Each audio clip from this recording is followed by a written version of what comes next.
It is widely speculated that the NBA champion will come out of the Atlantic Division. Only thing is, we don't know exactly which team it's going to be. We have speculations, but I've heard from some people that it may be the Boston Celtics.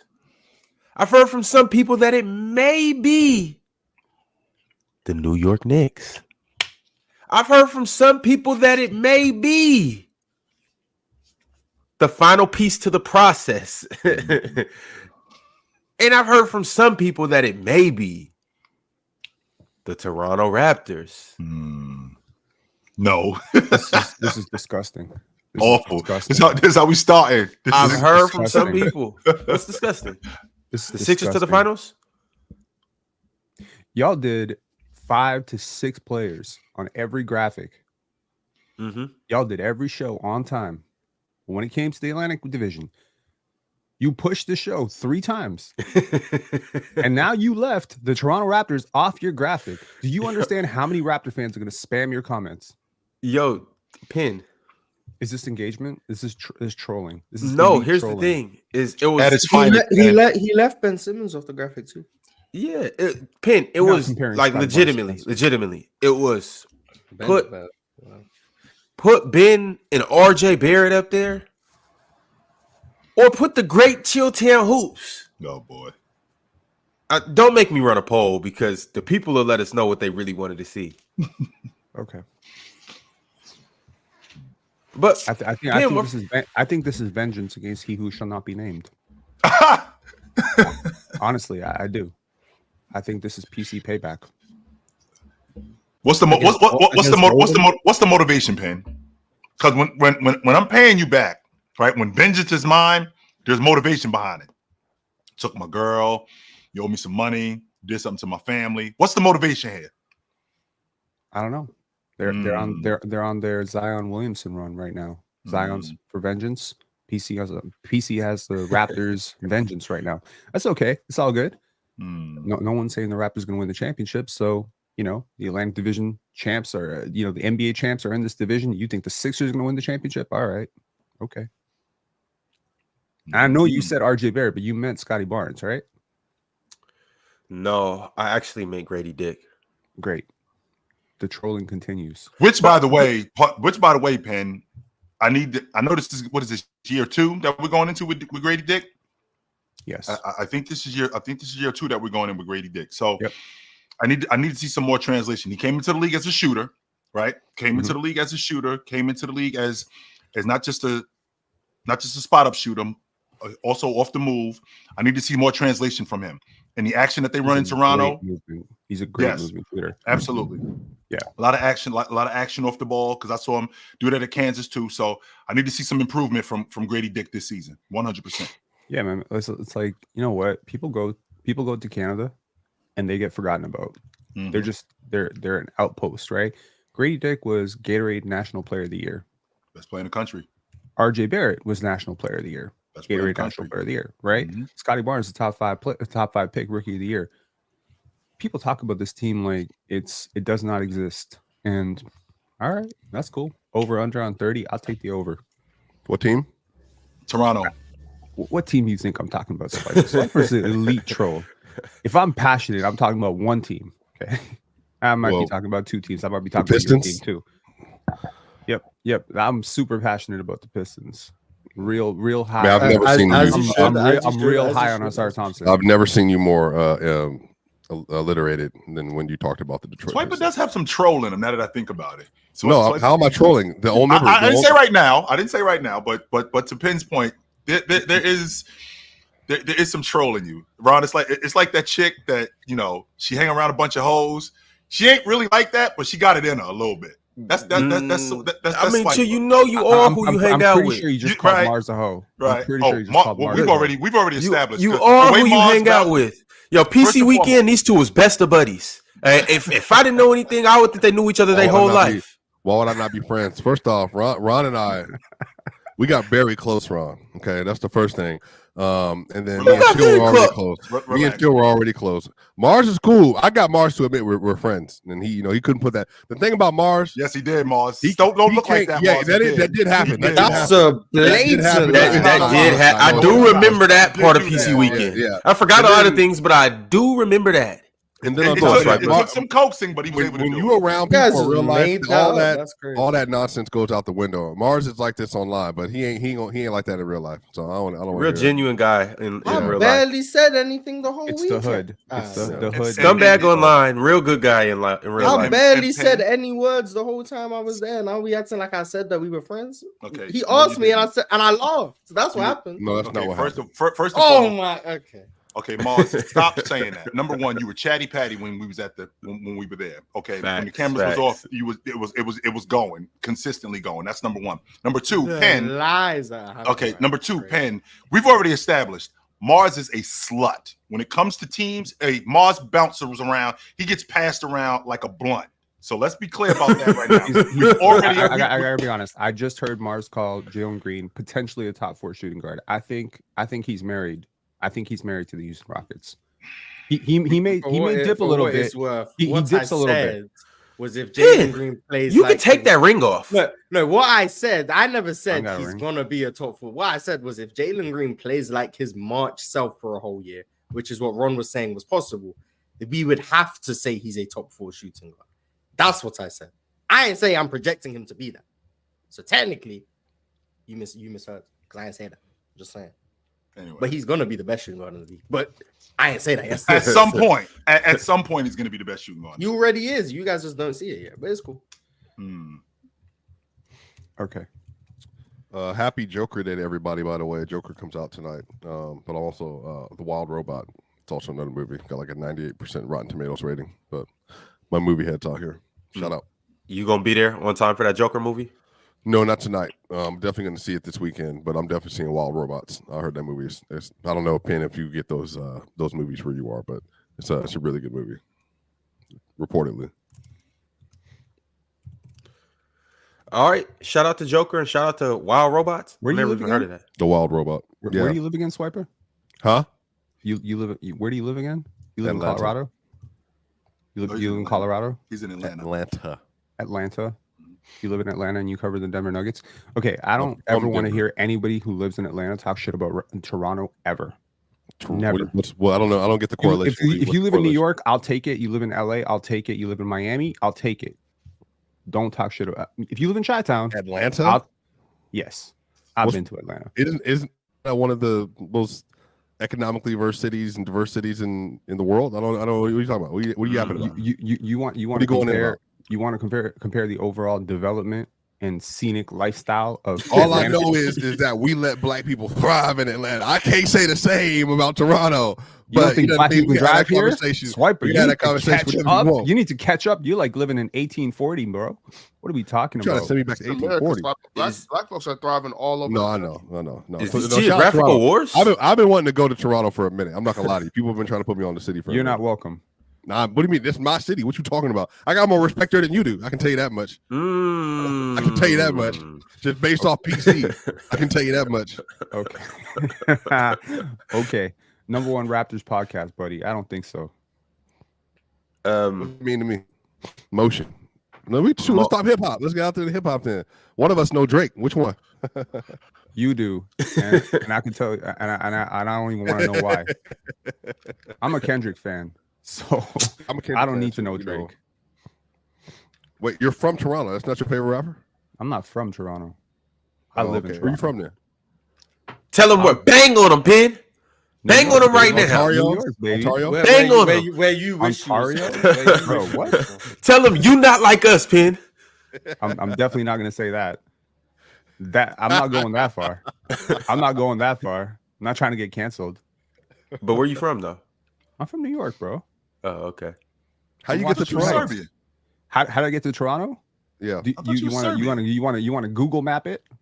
You got a plane, I assume. Google Map? I mean, no, I'm saying like you got from New York to How Toronto. did you get from New York to Toronto? You know how many people from here? You know how many people here are from New York? No. You know how many people are? I've never been to that's a lot. Toronto.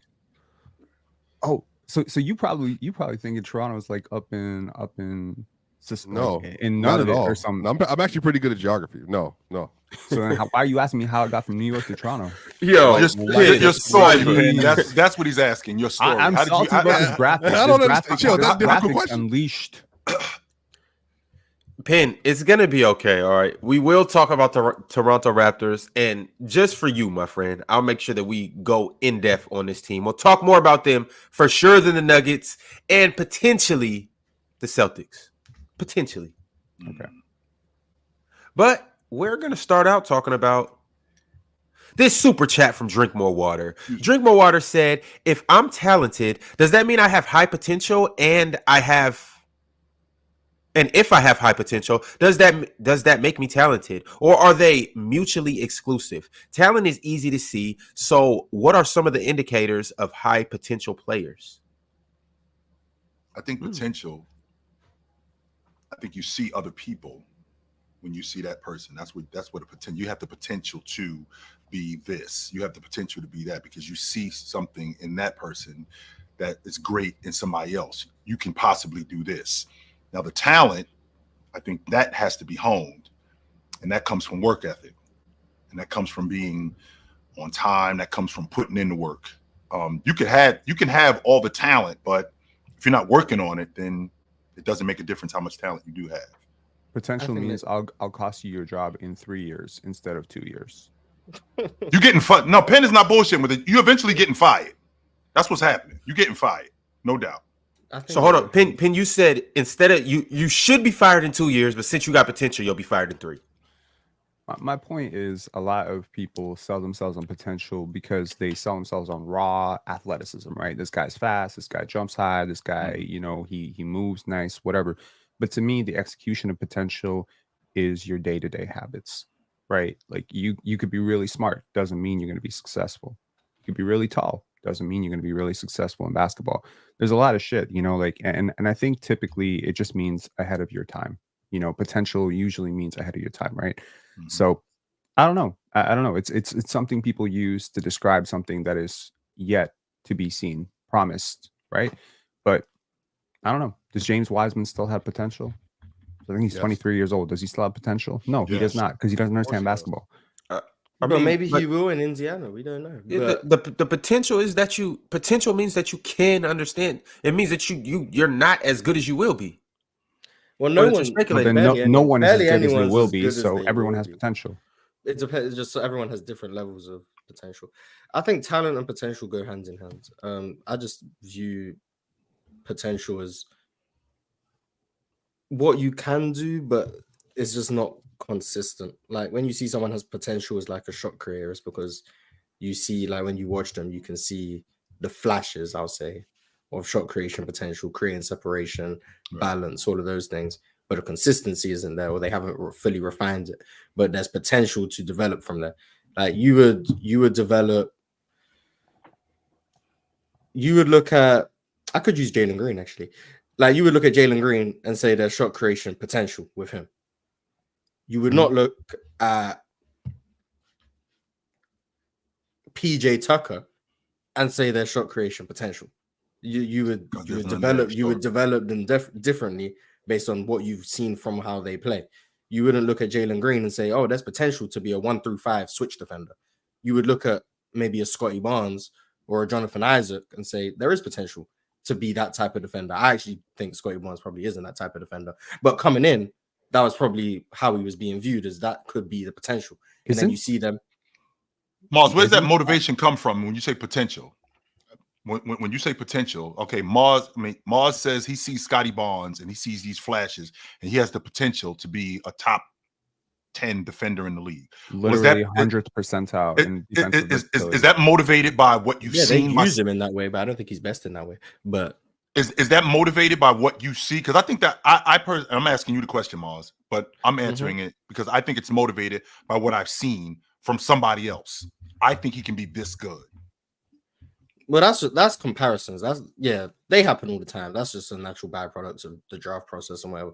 I just view, for me, potential is just away from just comparing him to a player. I like just to try and look at what I think their ability can be. It does, like, if I think someone can be an excellent playmaker in transition, I'm not going to be like, oh, Magic Johnson, I'm gonna just look at what I think they can be in that regards, and then if someone asks me to make a comparison, they're probably never going to be one-to-one because every player is different. It's just going to be looking at their skill sets and what I think they'll do best in the future. So I use the Scotty Barnes example as someone who, when he came in, I think the comparisons he got, and Penn would probably know better because he was covering the Raptors. I'm pretty sure the similarities he got was Scottie Pippen, Draymond Green, and Ben Simmons.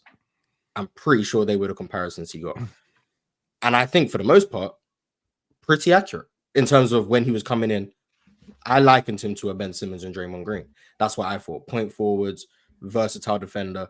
I thought he would be a better on-ball perimeter defender than I think he is, but they still use him as that switch defender 1 through 5. I think he's best as a off-ball roamer, defensive playmaker personally, but he still has the flashes of that ability. And then offensively, I think he's developed past where I thought he was going to be this early in terms of a shot creator and shooter and all of those things.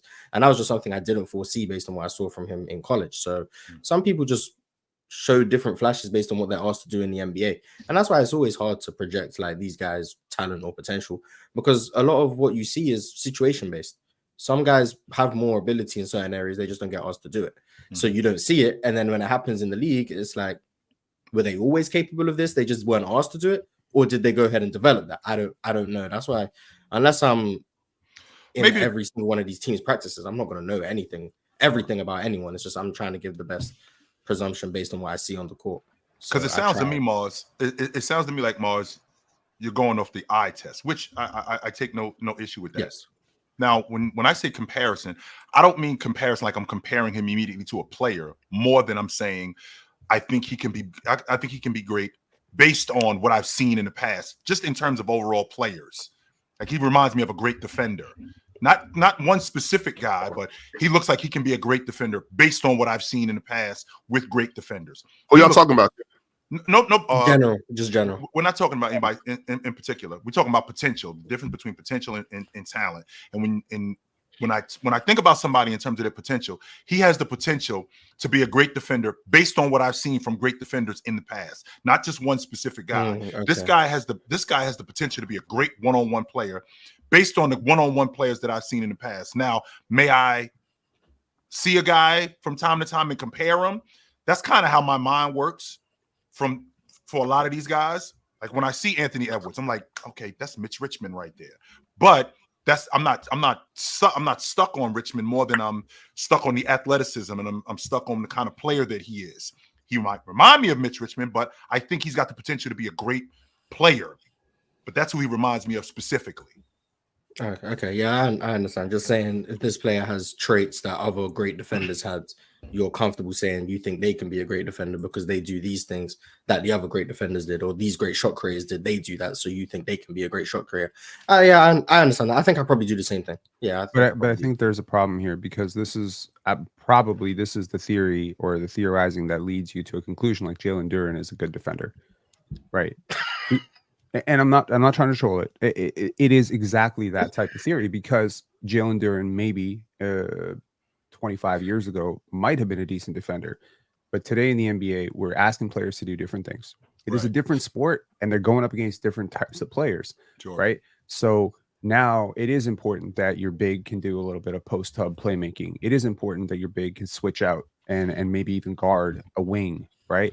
Just wasn't required, nor was it necessary, nor was it even all that useful based on defensive schemes back then, right? It's an arms race, right? So even the concept of spacing is probably going to feel a little bit foreign if you're going to use a blueprint of 30 years ago to define every single player. Like, that's Mitch Richmond.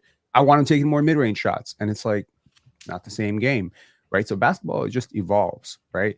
And so we need to use a new rubric every single time, but the principles of basketball remains the same. Like, I look back to core principles and I say, what was true in 1960 that is still true in 2024? And those are my core principles. A defender, playing defense. Yeah, like I mean, what playing defense means has changed, right? Like, so that's the thing, right? Like there's a theory, like what is a more valuable defender? Ben Simmons in his prime. Remove all the hatred that we have for Ben Simmons, but that real ability to guard 1 through 5, to be able to protect the rim a little bit, to be able to really, be a great team defender. Drew Holiday, that switch ability 1 through 4, or Rudy Gobert. Like totally different archetypes. One of them almost didn't exist, right? So that's what I'm saying. Like you have to get back to the core principles of what is really valuable here. And I think if you look at offense, what has been valuable for the 70 years, if you can get to the basket faster than your defender, you're a good player. Okay, so speed is always going to matter. Speed has never not mattered. He hates Jalen Green. Right.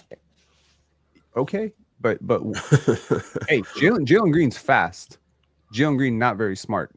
Okay, as we getting there, man. We learning. Not very strong. Okay, Not very hold strong on, either. hold on, And hold on. it's also, Another thing that is held true. Another thing One more time, Ox. One more time, Ox.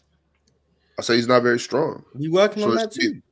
I understand y'all working on it. I'm not look, Mars, I'm not down with Yeah, I know. Mars, he looked the same as he did when he first showed up. And so does John Morant. But guess what? Some people just have that type of frame. Like he's not gonna fill out like Giannis. He's got but you don't got to stronger though. He can still yeah, get you can be stronger. strong. You can be strong and still be wiry. A lot of it that's with Jalen is a lot of just, you know what I'm saying, his core and then, his hindquarters. You know what I'm saying? He got to strengthen up there. You don't got to get big and bulky. But when you're that fast, the only way to stop somebody from getting to the rim is just touching them and that throw them off balance. We doing that though, but yeah, Penn, for sure. As you were saying. Penn, to your point, I'm sorry, keep going. No, go ahead. Well, like, to your point when you were talking about like that stuff translates from the 60s, the 70s, the 80s, the 90s, 2000s. Mm-hmm. If I can get in a stance and I can move my feet and I can get my hands busy, okay, that's the core of defense. All right, so now what's next is, can you teach me how to switch? Okay, can you teach me how to recognize when to close out, how to close out? Okay, that stuff, because I already have the core. I already have the core stuff to it. Like you talk about Jalen Duren. Jalen Duren started in Detroit with a nightmare coaching staff, a guy who didn't want to be there. I think the core stuff is there. We're talking about a top 5 rebounder in the game. I think he could be one of the better rim protectors. And having a guy like JB Bickerstaff who can now show him how to play defense at the pro level, because JB Bickerstaff, remember, basketball is the family business. My father coached pro basketball for more than 30 years. I've been doing this for years. So I can show him the techniques. I can show him how.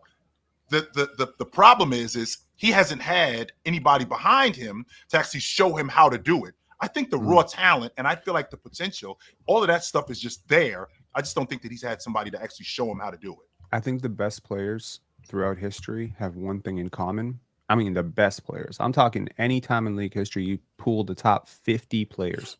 They see the game better than the other guys. They're seeing it faster.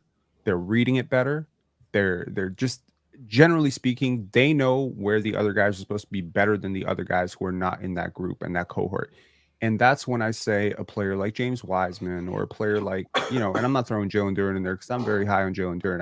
I can never get there with the defense stuff that you're talking about. But there are certain gaps in players that pretty much will prohibit them from ever escalating up to that level, because at the end of the day, what has been true for 65, 70 years is if I know where you're going to be before you know where you're supposed to be, I'm probably pretty good at basketball, right?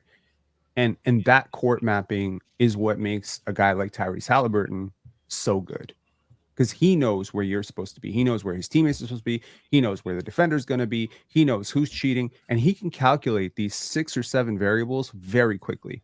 So that quickness, that's what makes Steve Nash so good. That's what made Baron Davis so good. That's what made Jason Kidd so good. None of these guys that I'm describing, other than Baron Davis, is like some athletic dynamo. They're not pogo sticks, right?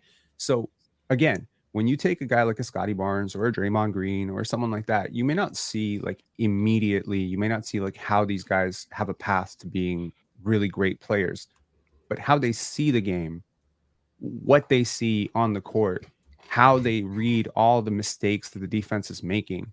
This is what separates them, and this will always separate them, and it ages very well. All right, y'all. It's about that time to talk about the Philadelphia 76ers. I need to hear you guys' thoughts and predictions and expectations for the 76ers.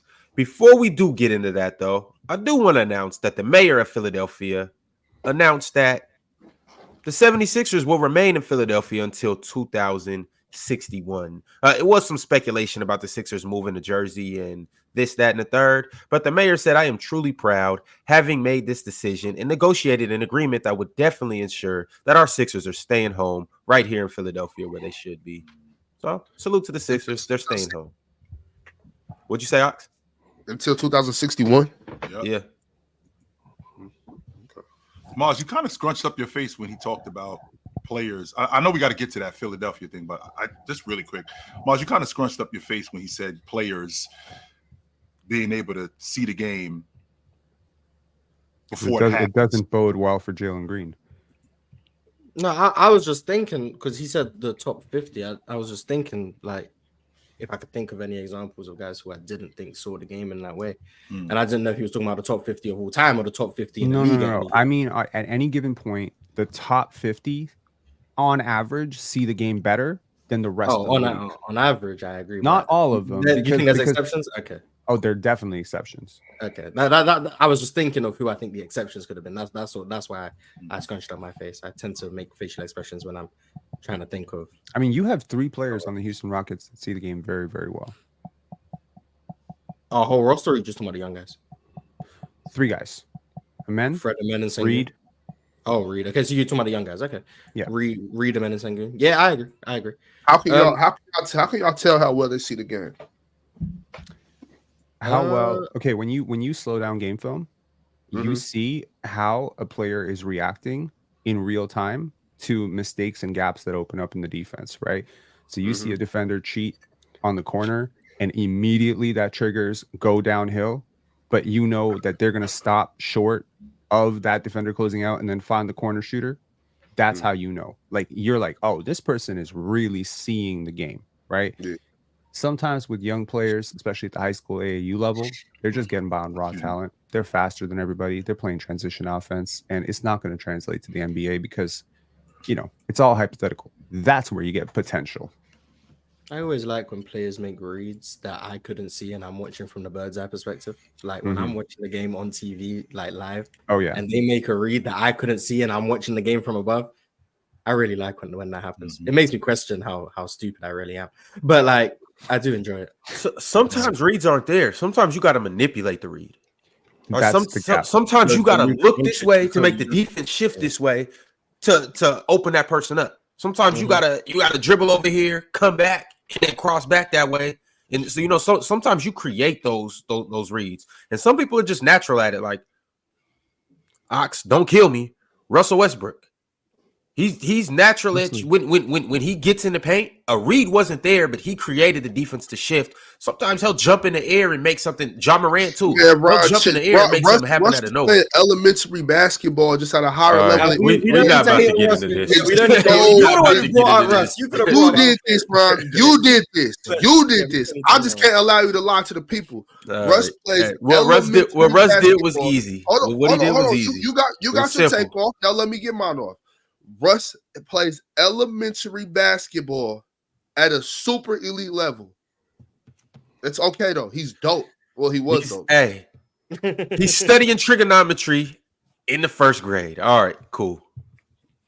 Or you could be like Tyrese Halliburton and throw fake. Does that make any sense? Hold on. He plays elementary basketball at a super high level. So I play 6th grade basketball at a super high level. What? Like a so a 6th grader, so a sixth grader could play in the NBA then. If he's that dope, yeah. Yeah, why not? Come on, Ox. Wow.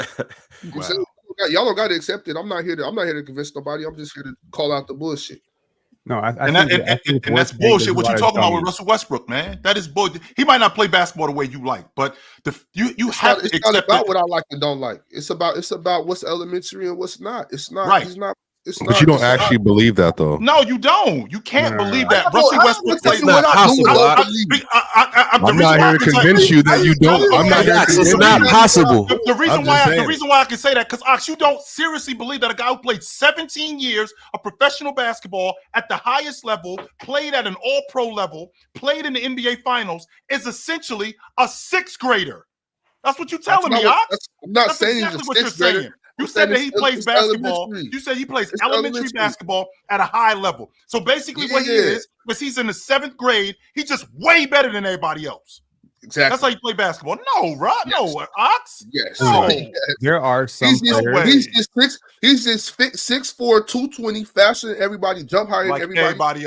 everybody in it, like No, everybody. not like everybody else. How many? No, not in like everybody else. 17 Well, years, that's what I just said. That's what I just said. In the I just 16 said years that. that we It's have not- been he in the does 16 better years than that he's been in the everybody NBA, you telling me that there haven't been a bunch of 6'3" and 6'4" super fast, super strong, super fast, super strong guys who could jump super high, who can handle basketball like Russ. So how come they ain't still in the league? How come them dudes wasn't league MVPs? Because they not how come as them good dudes as wasn't all pros? How come them dudes didn't compete for the NBA championship like he did? Why? Chill. What I'm saying shouldn't be this hard to understand. It's very elementary. I'm saying he just does basic shit at a super high level, way better than everybody else. Way better than everybody else. Like the guys you're talking about that are 6'3", that are super athletic, super fast. Yeah, that's them. And then there's Russ. Russ do it way better than them at a level that's way above them. That's not a knock. That's just saying that bro is just super gifted. What's elementary though? That's what I'm trying to figure out. You know what, Ox? You know what? Basketball. I'm gonna tell you why it's not a knock, Pin. Now you clarify. Real quick to Pin.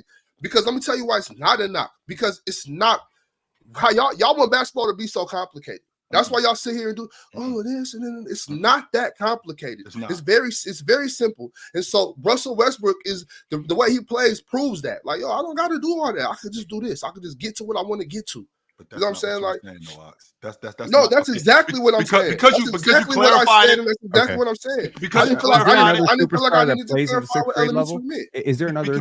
Is there no, another it's not. superstar that no, played? It's not. No, because hold on, there is this myth that maybe all fans have that all NBA players understand basketball at a super high level. It's simply not true. I didn't say that either. Okay, so there's a lot of guys who are just so talented and have good instincts defensively, offensively. They've played on instincts for 7-8 years. Those 17-year careers, though, are hardly ever pure instinct. Trust me. Says you. Well, yes. I mean, that's fair. You. That's fair. And as someone who's never played in the NBA, I understand what you're saying. But I've talked to a lot of players, and I get this sense that, okay, someone like Chris Boucher, it's a great example. Really just a high motor, hustle big who makes a ton of mistakes on the court. Defensively, lost. Offensively, lost. But very effective. Very effective. Late bloomer, picked up the game late, didn't play organized basketball until he was 20. I think he made it to the NBA with the Golden State Warriors when he was 24. Yeah. His physical dimensions, there simply are not that many 7-footers, 6'11" guys out there with his coordination in the league. So, he's going to get passed along. He's made $50 million. Just yesterday during, a couple of days ago during media day, he was talking about how the coach now, Darko Rakovic, has finally kind of taught him how to play basketball. He's really slowed the game down for him. That's a 7-year pro who's 31 years old. Yes, there are players like this. There are tons of players like Chris Boucher in the NBA that are simply too big to pass up on. You have a 7'1" guy who can rotate out. You can make the schemes very simple for him. Put your arms up and guard the rim. Grab rebounds. Pass to the point guard. This is elementary basketball. This is exactly how you would talk to a grade 6. So I get that. What I disagree with is that I'm not disagreeing with that there are players in the NBA that are like that. I'm just saying Russell Westbrook definitely ain't one of them. I understand why you think he's one of them, but I don't think he's one of them. Because if you're going to say he's one of them, can you think of another star in the league that had elementary, style? It doesn't have to be a former MVP, just a star, anything close to him. I'm trying to define what elementary is for Russ. What does he do that's elementary? Instinctual basketball. Run. I get what Ox is going with him because that's what I was. Oh, my bad. Go ahead, chill. My bad. You straight. Keep going, Ox. No, I was just talking about like what we had said. What we had this conversation a couple of weeks ago, where it's like just being reactionary as opposed to lining it up. You know what I'm saying? Like, when you get the ball off the glass and you're looking up court, you're like, okay, I see him running. If he starts running with me, I'll be able to look him off and get him the ball. You know what I'm saying? Like if this dude gets deep to the corner, I could push the ball this way, and I know once I get to the 3-point line, I could bang between the legs, drop the bounce pass off right here. I know he's gonna be there. All he gotta do is run with me. Like I feel like that's more looking up the court as opposed to where I just get the ball and go boom, boom, boom, boom, bam. He gets covered. And I look this way. Oh, he's there. Bam. I'll give it to him. You know what I'm saying? Like, yeah, that's reactionary. That's reactionary, and I did it. So I'm still capable. I'm still good. I know what I'm doing, but I'm not plotting nothing out. I'm just going, and then boom, okay, boom. I get the dunk. Boom, I get the layup. I swipe. If you don't understand, bro, it's all right. I'm watching Russell Westbrook passing highlights right now. Like, and you're seeing what I'm talking about right now. No, I'm not. I'm watching him. I'm watching him dictate terms in a half court and be able to create a pass that doesn't exist. His speed is creating stuff. You know what I'm saying? His skills are creating things. I don't understand how that's elementary. If he knows versus in NBA his head defenders that I can blow by you to create this advantage, I'm thinking ahead. I know that you don't understand Russ plays without. I think Russ is underrated. I mean, that's cool. I get what you're saying, but this ain't that big a deal to me, bro. Wait, Ron, we can never watch clips on here, like even bucket lists and all that stuff. We couldn't pull up like clips without audio. Yeah, nah. We'll get there though, Swiper. It is almost that time. I wish I could just put this up on the screen and just tell me, because if just a still image, there's 5 people that are right here. There's nothing happening. And then all of a sudden, Russ is like, all right, cool. Bing, bing.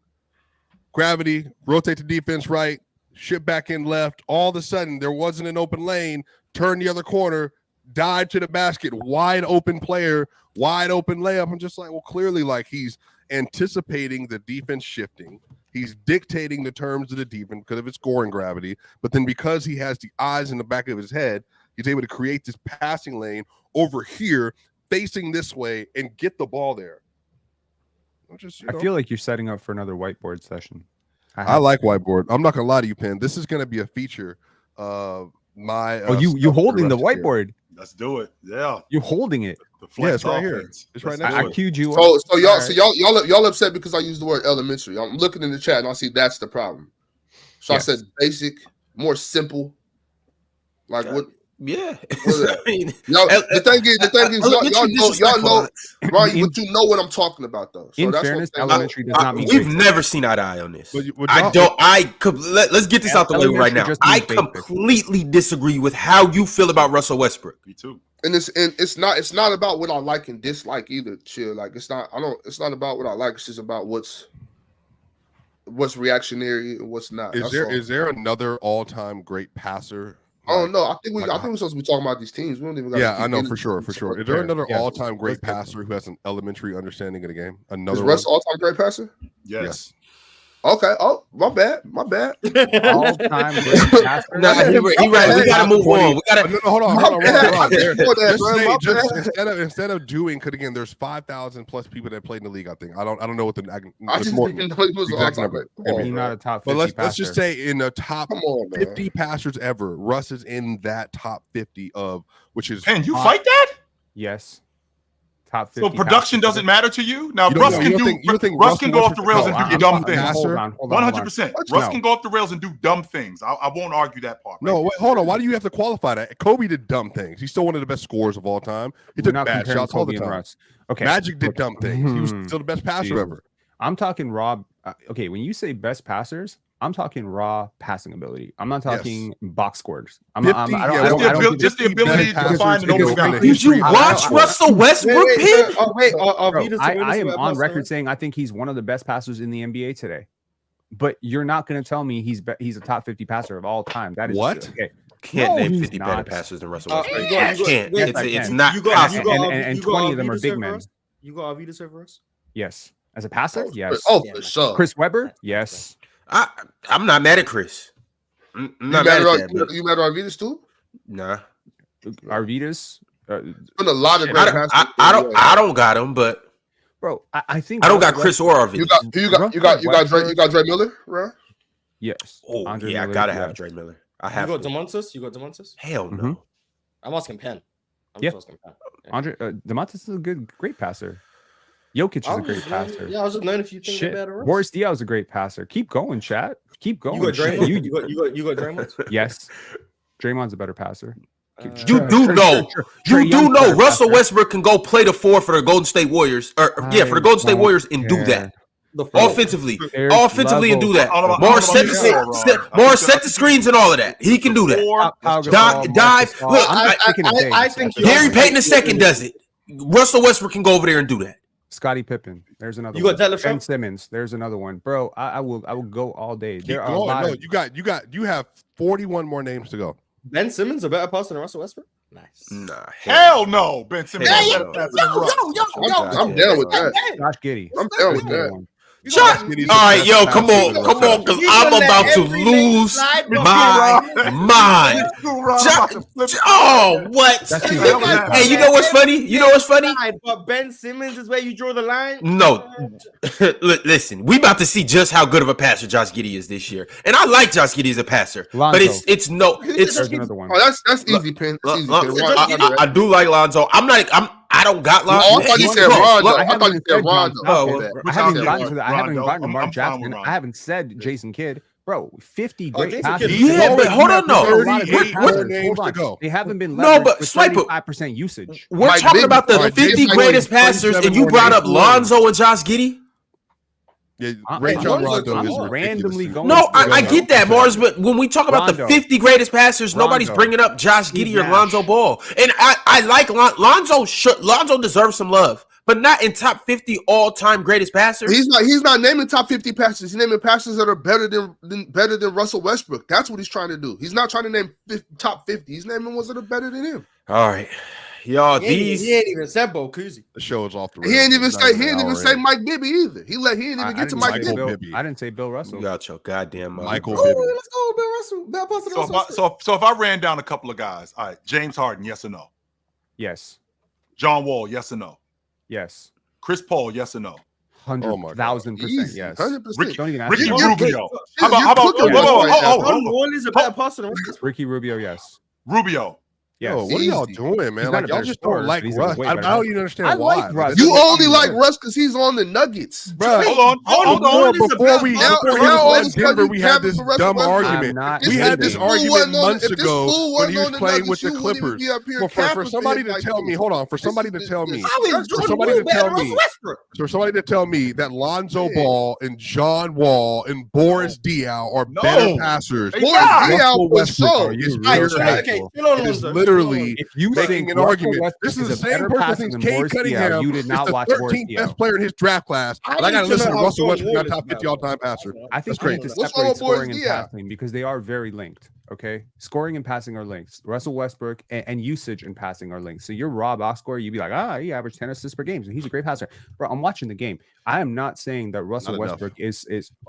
I watch plenty. Swiper. I watch. Yeah, Plenty. not enough. Okay. Obviously, if you think there's 50 passers in NBA history better than Russell Westbrook, Can not I just enough. want to hear the John Bro, Wall. I just said Ricky Rubio. I swear to God, like, I mean, I don't think Ricky Rubio was anywhere Swearing to on God the on radar. Ricky Rubio is just probably too much. But go ahead, John Wall. Ricky Explain to Rubio me. was literally like a youth process. Luka Doncic, please keep going. My God, Yeah, I don't want to turn 35 more Westbrook. names. You got Russ Taylor Westbrook and Ricky Rubio. You got Taylor Dissect over Russell? Yes. Yo, hey, I could get with that. Hey, Theodosius top 5.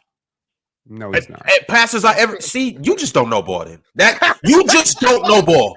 Yeah, that's just what it is. You just do not know ball, and we just gonna leave it at that. I've watched him live. Is Kyle a Lowry lot a of better times. I have passer than Russ? too. Yes. Is Kyle Lowry a better passer This than is Russ? so disgusting. Like It it's is awful. It's laughable. It's And the awful. fact that he It's believes this, y'all, this should take his credibility down. But y'all won't gonna do it because y'all like trolls on PC. So I know it's a troll. It's a troll. One is better than Troll, Kyle you're telling Lowry me is not a you're better telling me distributor than that Russ. No, he Russell- isn't. Bro, No, he is not. Hold on. We need to separate distributor from raw Oh my passing gosh. talent. I'm not confused about my language. Vision. You're talking about the ability to get the ball to your teammates. I understand. I know what passing is. I know How is exactly John what Wall it is. better than Russ? And even then, I'm pretty sure Russ played with Kevin Durant while he got scoring titles. You guys just don't like it because Russ was going and getting his own too, but he was feeding Kevin Durant. I'm pretty sure Russ played with Paul George when he averaged damn near 30 and was top 3 in the MVP race. Bro, I I'm know. pretty sure Russ was feeding Paul George. You know what Kendrick Perkins said about Jokic? That he What did was he a say stat about patter. That's the charge that should have been laid out to Russ. Okay, he It stat has padded a been. lot of those assists. More so Okay, for the rebounds. People called him a stat pattern for years, but I think the thing that I'm most confused about in this I call him a grenade passer. in this supposed basketball conversation we're having is that you can acknowledge Russ is a stat padder relative to the fact he's getting 4 out of 5 years a triple double. The other side of that equation is he's still one of the best passers the league has seen, specifically from the guard spot. But if you think that he's not a top tier passer like Magic and them, cool, or Larry, cool, or LeBron, cool, or Joker, or Nash, or Kid, or whatever, no issue. But to say he's not one of the 50, you can't name 50 passes better than him. that we've ever seen. He was in the process. He was in the process of doing that. But I'm still waiting for the John Wall explanation. Big Ox. Yeah, we I didn't say John Wall. Next time I'm but you believe it. So you got to explain it too. I'll come with a list of 50. We're not Hold on, Penn. I'll come with let's rewind real quick. And I know we gotta get to the list. I know we gotta get to this list. No, we don't. Chill. Damn that list. Now we're doing the Atlantic tomorrow. That pissed me off. Now we're doing the Atlantic tomorrow. No, we definitely doing the See what you done did? Penn, we got things to do tomorrow. Penn, we are definitely doing the Atlantic Division today. But I want to get on John Wall. I want to discuss John Wall. Okay, so John Wall. John Wall is it's fancy. Okay, John Wall, Darius Garland. It's very on fancy. Darius Garland. Do not hold it. I'm about to lose my shit up here. You tell me Darius Garland is more valid than John Wall is. Darius Garland. They both wrong, but Darius Garland is a great passer. I love Darius Garland. He is not on the level of Russell Westbrook. I think John Wall was very reactionary, like Russell Westbrook. Yeah, you know what I'm saying. I think I'll put John Wall close to that same category as Russell Westbrook. John Wall does not process defenses like John. The problem with Russ is Russ does it at the most inopportune times. That's the difference. But Russ, the way he processes defenses, the way he's able to make passes that John Wall doesn't make. Russ can throw that thing right past your ear. John Wall did that a lot, too. Bro, not as much as just keep looking at the chat. Grant Hill. That's another one. John Wall was an extraordinary. Kenny Hardaway. I don't think that John Wall was a really good passer. He's not. I think he was a great passer. I'm with you. I'm cool with that. More like I'm fine not taking LeBron. John Wall over Russ. I feel like they're in the same category of I think guys like Stockton, James, Magic, Isaiah, guys like that. Okay, those guys go without saying, right? I don't think we need to talk about those guys. But when we get late into it, like when you're talking about 20, 30, 40, 50 guys, because now you're bringing up dudes like Boris Diaw, and Boris Diaw is a better passer than Russell Westbrook for sure. Hold on. You want to really lose so Tony Parker's a better passer than him too? Is Tony Parker a better passer than Russ? Okay, so you want to have a live on-air aneurysm? This is where name. Hold on, Penn, before. Oh shit, Penn, you already said. Wait, chill. I want to make sure we get something straight right now. What I said wasn't to discredit Russell Westbrook. It's like candy. It's like candy. Like so you got chocolate, and then Mars, it's lollies. If it's not chocolate, Mars lollies. If it's not chocolate, like gummies and stuff. Completely different to chocolate. But it's candy though, right? Yeah. Okay. Yeah. So what I'm saying is, you might have a certain lolly that you like, and you might got a certain chocolate that you like. You know, and they're both very good. They're both your favorite candies, but they're not the same. They're two different categories, but they're still very good. Right. Russell Westbrook, but they're both candy. Yes, Russell Westbrook just happens to be a lolly, and y'all y'all want to act like, since I'm calling him a lolly instead of chocolate, that it's not that good. He's still a very good passer. I just think he's very reactionary. That's all I said. There is chocolate covered lollies. That's nasty. Some people like it. You just don't. Well, is it good? Yes. Okay, that's fine. You know what I'm saying?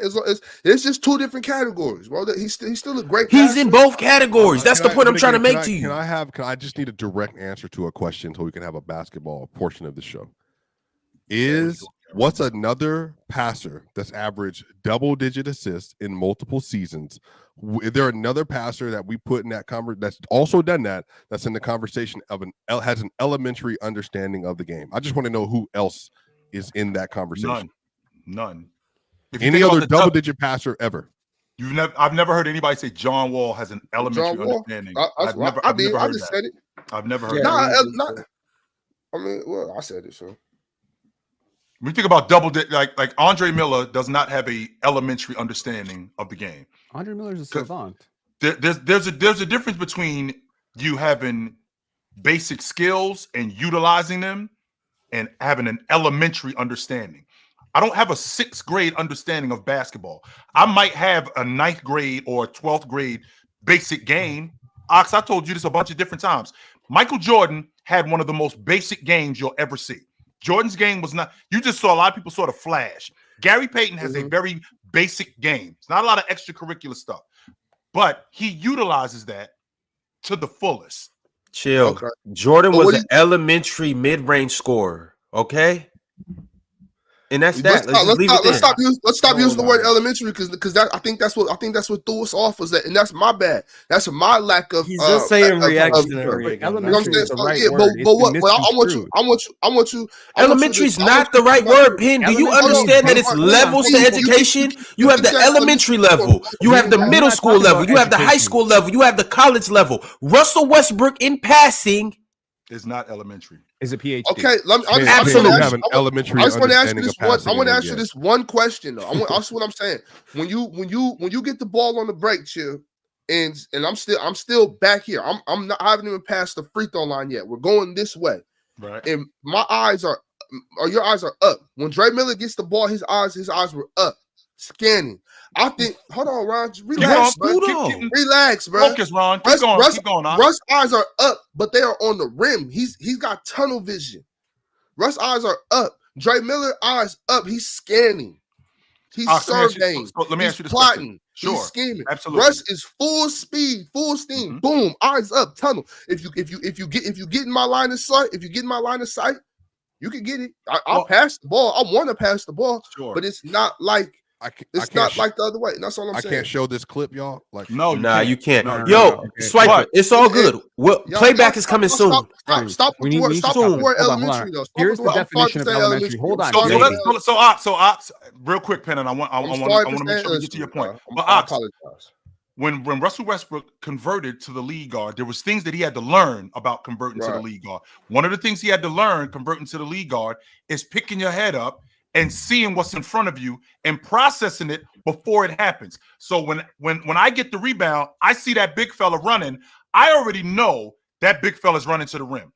So I'm looking for him, even though I'm not looking at him. I already know he's running to the rim. So I am looking for him. Just keep running, big fella. I might not be looking at you. Yeah, that's elementary. No. How is that not elementary? Me knowing that I got the ball, and if you run, I'm gonna get you a layup. That is fast break. That is 3-man weave. That is one out, two. That is basic elementary basketball. That's what I'm saying. That's not a knock. Right. That's not a knock. I'm supposed to know that if my big man keep running, I can jump stop at the elbow, 100%. Pass and layup. We learned that in the 3rd grade, first grade. That's easy, regular basketball. But you know what you didn't learn? You didn't learn that when the ball comes off the glass and you're running and your big man is running, that this guy on the wing who's a shooter, I'm not going to get him the ball too early. I'm going to wait till he gets to his spot.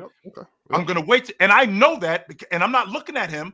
I see him, and I know he's running, and I'm going to wait to get him the ball when he gets the ball, and he's in that spot. Russ did that on the regular.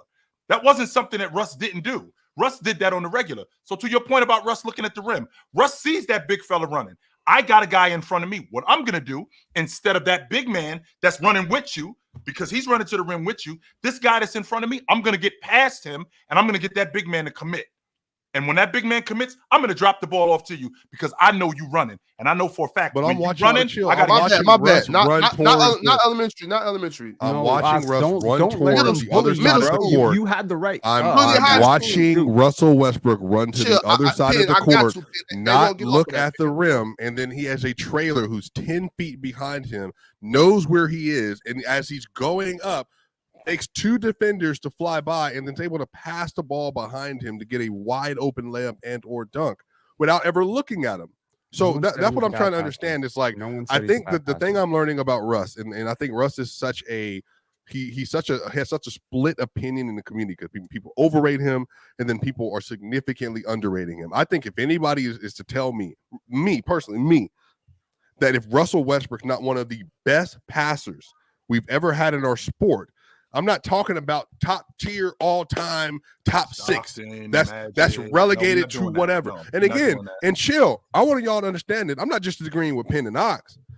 Chill said that Wilt and Jokic could pass at the same level, and I got on Chill's neck. I think passing is a very important skill. It's one of the 3 most important things in basketball. So I hold that in a very high regard.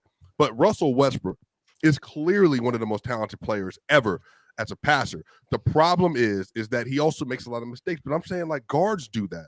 Guards make a lot of mistakes, especially when you have the ball that much. And Russ, there are things that he could have developed over the course of his career to help that. But I just don't like. And a lot of passing is your ability to dictate terms as a scorer or on a spot shooter on the court. Nash, he used his scoring gravity as like a pick and roll player, as a mid-range shooter, as a 3-point shooter, and getting downhill for layups. And he passed the ball all across the court. Russ also has done that. I don't think Russ is as talented as Nash or makes as good as decisions as Nash, but he's still elite. So where do you? I don't really. Go ahead. What Swiping? I'm asking you specifically, Swiping. Where do you draw the line with that? Because I didn't even bring up turnovers and bad passes and things like that. So where do you draw the line? Like, is it similar to kind of football with the ratio? Like, if I throw 40 touchdowns, it doesn't matter because I threw 38 interceptions, or is there? Where's the correlation? Where's the ratio where it's like, okay, you can have this many good passes? How many turnovers? How many bad passes or missed opportunities do I have to have before it starts weighing down on the good things? So, for instance, Brett Favre, one of the best passers of all time, turned the ball over like a madman. Josh Allen, one of the best passers of all time, turned the ball over like a madman. Michael Vick, literally one of the best arms we've ever seen, was never, ever a great passer, ever. He was never a great passer, never led the league in touchdowns, anything like that. Lamar Jackson, one of the most accurate quarterback we've ever seen, but he'll fold late game situations, won't get the ball where it needs to go not more often than not, but sometimes. Just as a passer, just as a guy who can deliver the football. Pure passing, and this is like people say Josh Allen isn't up there yet. I'm not even a Josh Allen fan. Josh Allen has one of the best arms we've ever seen. That's a fact. Dante Culpepper, one of the best arms we've ever seen. Steve McNair, one of the best arms we've ever seen, and they are not GOAT passers. They're not, but they all have. Randall Cunningham had one of the best arms ever. He was an MVP, but he's not like John Elway, Peyton Manning, Tom Brady, Joe Montana, Patrick Mahomes, Aaron Rodgers, Drew Brees. Say Russ is one of those type guys? Geno Smith. Wouldn't you say Russ is a Culpepper, Mike Vick? That's completely Michael Jordan fine, but guess passer? What? But guess what? The issue is Randall Cunningham is one of the 15 best passers I've ever seen in my life, ever. But he's not all-time great. Penn, I want to hear what Penn has to say about this, and then I'll go. Okay, look, the whole thing about elementary, here's the definition of elementary: relating to the basic elements of a term, straightforward and uncomplicated. Synonyms for elementary: easy, simple, straightforward, uncomplicated, undemanding, unexacting, effortless, painless. Notice I never said grade 6 anywhere. When someone breaks something down to elementary, they're saying their game is straightforward and simple. There's nothing overly complicated about basketball to begin with. Okay. So I understand what Ox is saying. And ultimately, a lot of your passing advantages come from your scoring threat. Okay. When you are a downhill guard like a Russell Westbrook or a post problem like a Nikola Jokic, you open up angles through your scoring gravity that other players who are not levels of scorer that you are can never open up. A Ricky Rubio or an Andre Miller can never open up the angles that a Russell Westbrook can. What I am defining as a great passer is what you do when you have an open angle, not your ability to open the angle. Let me explain. A couple of years ago, I was looking at shot accuracy. This was a Raptors related thing. The shooting efficiency based on who was passing. And I looked at the Toronto Raptors, and to my surprise, the most efficient shots were generated by who I thought was the worst passer, which was Gary Trent Jr. The reason that everyone was so open on his passes is because he never fucking passes. So therein lies the question of when Andre Miller has an open man, when does he see it? How does he throw it? How on target is it? How likely is that to be a turnover? And that is the basis. Boris Diaw was never the scorer, nor is he ever going to have the opportunities. But I'm talking raw. Like, look with your eyes to the complexity of passes that Boris Diaw is throwing. I don't care about what happened before the pass. And that is a completely different subject for another day. If you want to talk about most effective playmakers, playmaking includes scoring. Notice I did not say playmaker. I said, so you're just saying passer. I'm passing. isolating the part of so when you're standing on a court and you're passing the ball, that's the action. That's it. And you're saying even then it sounds dumb.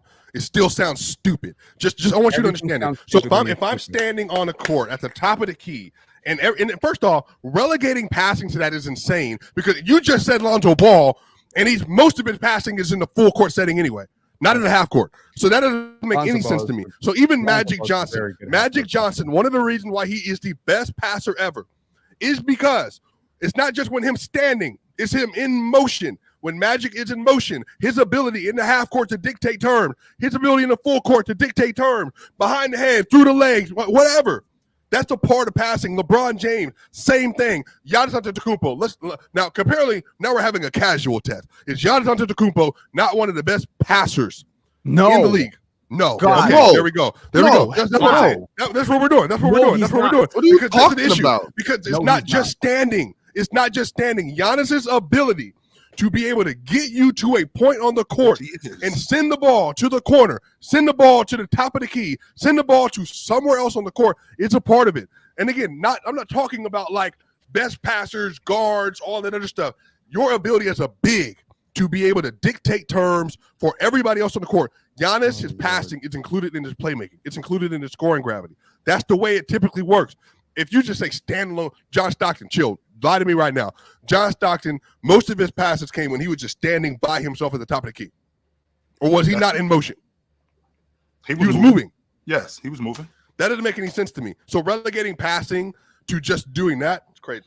I don't think we're ever going to agree about this. I don't even think we fundamentally agree what playmaking and passing are. Let's just move on. We got to move on. Like, we're talking to the Atlantic. We cannot push this for a third straight. No, we're not. Rob. We're not Come pushing. on. We got to. We got to talk about the Sixers. You know who was a great passer? Paul George. Let's talk about him. What does this got to do?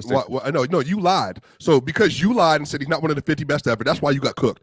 That's why this whole thing happened. So don't say something and then not be able to bring up 25 more names. You guys just disagree on what passing is. Don't chat and scream. I said name 30. You said he's not a top 50 passer ever.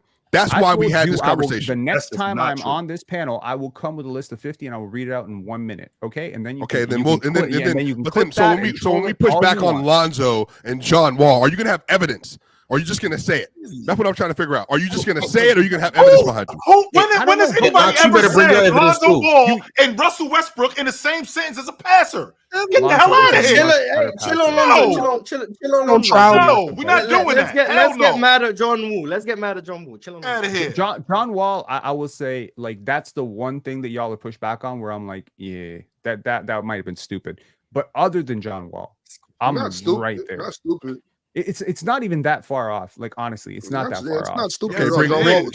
Bring information. Don't just yap. Just bring information next time when you come tomorrow. I want your list and have a detailed report on all these passers and explain to me why they're better than Russell Westbrook. Only information you got, Swiper, is that he played for the Nuggets now. That's the only information you guys have. I'm not doing this with y'all. I'm really not doing this with y'all. Because I had this argument with you months ago. I had this argument with you months ago. Doesn't matter to me. It doesn't make any sense. He's only yelling. He's only this past. Everybody's trying to bring it up like, oh, this is that. He's a Nuggets fan. You brought up Mike Bibby. I didn't bring it up about Sacramento. I got no reason to bring it up. It don't make no sense.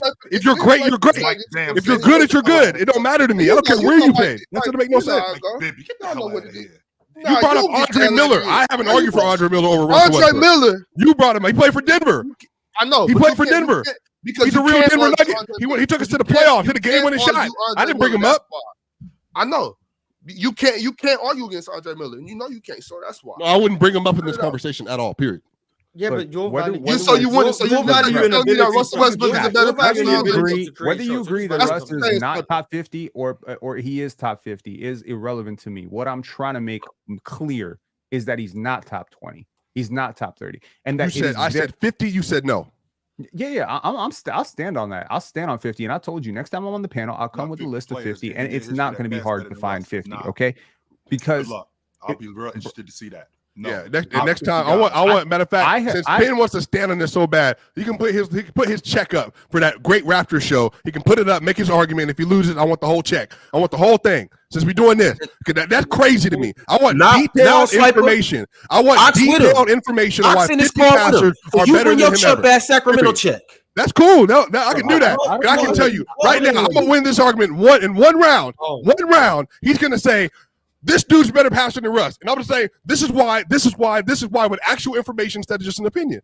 That's crazy to me. Like, I'm not even a Russ dude. I haven't even gone hard for Russ on this platform. Bro, but to take down one of the 50th best ever is disrespectful. It's disrespectful.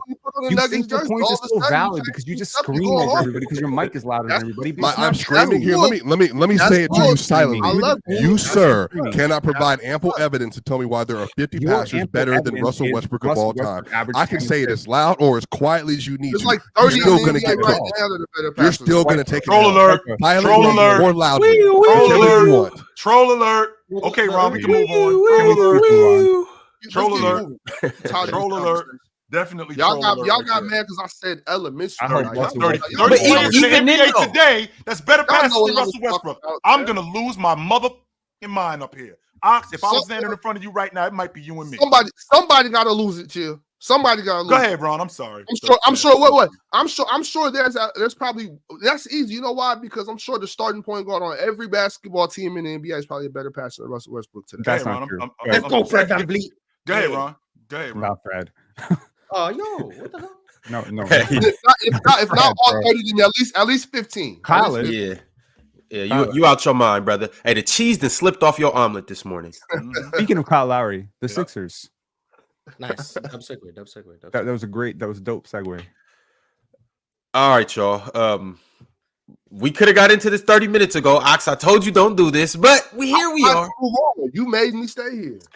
Scary Terry, a better passer than Russell Westbrook. No, chill. We got to move on. I'm off it, only. I'm off it. Is Joel Embiid a better passer than Russell Westbrook? Let's talk about that. Let's discuss Philly. Let's talk about Philly. They just got their team back. Before we get into the Philadelphia 76ers, as you guys see, the title of the show is the 2025 NBA champs are in this division.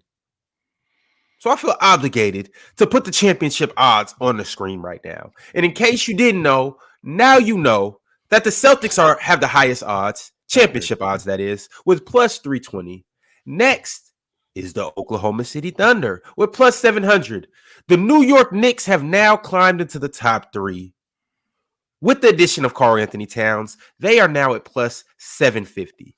And then you have the Philadelphia 76ers, who we will be talking about right now, at a plus 1,000, and they are tied with the Minnesota Timberwolves at a plus 1,000 as well. Fellas, before I get your thoughts and opinions on this, I do want to tell everybody that you only have one job in the chat. We only ask one thing of you, and that's to like the video. That's to subscribe to the Players' Choice channel. And if you do feel generous, become a member. And if you do become a member, be a Hall of Famer like Arch Prime, GDHDG, Kendall Daniels, Hunting Gilgores, Multi-Kenny, and Cobra, Son of Raditz. Salute to you guys. Let's get into it, fellas. How do we feel about these championships? You're not going to address our new Arch in the chat room? New Arch in the chat? What? We got a new Arch. We got a new Arch. Yo.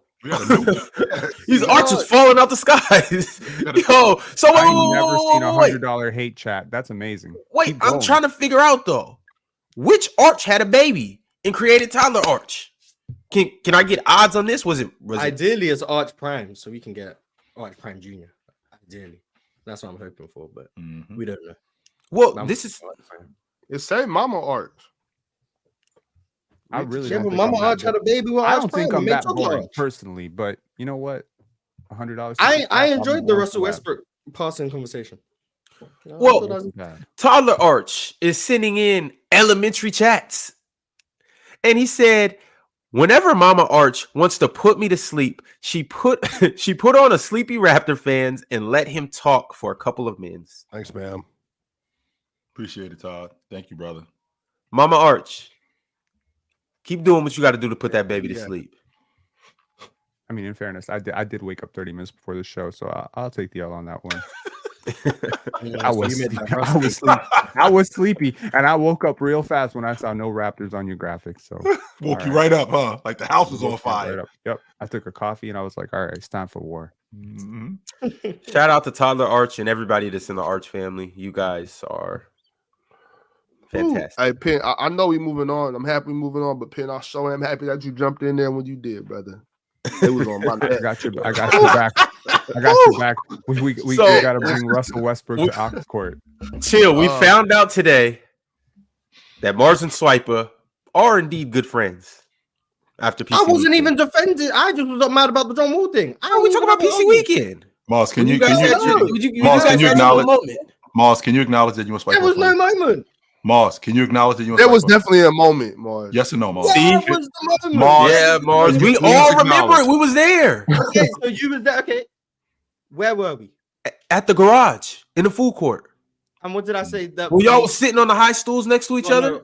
No, Ox was on his phone, but no. When did No, I? say you and he was- Swiper. When? Yeah, but how would Ox know if he was on his phone? How did was me and sitting next to Swiper y'all. become friends? Okay, sitting down, sharing a On meal. Thursday when I definitely didn't. You two guys were sitting down with all of us, sharing a meal. And Mars, do not sit there like you What? didn't say a word to him. Don't sit there and say like you didn't Sharing say a word a to him. meal. You guys, that's you know what sharing a meal means. I don't know Not, if they not do it eating anymore. out the same plate, but No. y'all was eating It together. looked like y'all might as well have been eating out the same plate. That's what we do in Opposite the. me, and That's I what we barely do. said Mars, anything. Mars, Okay. I didn't want to do this. Did we not, when we went to dinner, did you not share in my meal? When you gave me a bite of the mac and cheese, and I said it was okay. You said That it mac was and the best cheese thing you was would have fire. so That far. mac and cheese was the second best thing I Okay, ate. so you man. ate off my plate. but we didn't And play. with the mac and Did you cheese guys- being the did you guys second eat a best Philly thing that you cheesesteak? ate, the second Yo. best thing you've eaten, Mars. Let me ask you a question. Once you said that, did the conversation just stop there, or did it continue? With Swiper? No, with me. Yeah, with Swiper. That's what we talking about. Well, Mars and I talk more outside of that. There was a person in between. Come here, I was sitting next to Dave, and then Mars was on the other side of Dave, and he was yapping with y'all, with your, with Yeah, your we homie were and talking all about that stuff. basketball and Jimmy Butler. Like, I was silent if there weren't a basketball conversation going on. I don't know. Well, why I asked but- Mars in the house. When we were shooting for whatever we were shooting for. Yeah, bro. Mars is again. I know. Mars, can you he's just an acknowledge internet that you and personality. Swiper No, are because I'm friends? hearing Can you do that? when we went to was it a Mexican restaurant, whatever. I was sitting next to Chill and his friends who came over with ZZ, Ron, Ox was I think part of the conversation.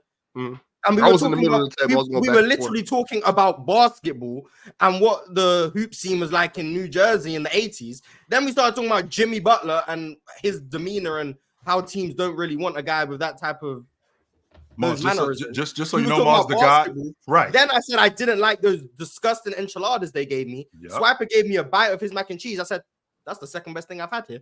That's what Mhm. happened. Then we went back to talking basketball. Me Yep. and Swiper didn't talk that evening because he was on the other side. He was talking to Claire and JD and them, and I weren't talking to Swiper. And then when I went to their establishment where you guys were staying, Right. much better than where I was staying, by the way. Got a problem with that, but that's besides the point. Swiper was on his phone watching whatever he was watching, and I was watching the 14 Warriors play the Thunder, and we barely said anything to each other. This is just lies. You know where you went wrong? Mac and cheese. You know what you should have had? A Philly cheesesteak. We were in You know, Indianapolis. you know what you should have watched? We were in Rocky. Indianapolis. You should have watched Rocky. Now you guys not gonna You lie. know what to else me. you should have watched? You guys not gonna lie to me should have about watched what Yo, Fresh Prince of Pin, Bel-Air. that mac and cheese was crazy. We wasn't No, even in Philly Philly. cheesesteak. Yeah, you had. We some, wasn't that's right. we You wasn't had in some. Philly, Pin. But you should have been, and you should Why have would had a we Philly be watching- cheesesteak, and you should have had the Philly cheesesteak Oh, in front of the Philadelphia. Liberty Bell. Okay, Because first, that's how you foster The- brotherly the- love. first and foremost, By let's the get end to of the. day, me and Swiper didn't talk that much. Okay, No, let's no, no, okay, and let, he just- okay. he did. Even if that's true, Swiper, right? Even if that's true, which I mean, they did have some conversation. There's a level that you are able to get out of somebody. So the guy that you were talking about, who was my friend, that's how we became friends, talking about basketball, having a meal.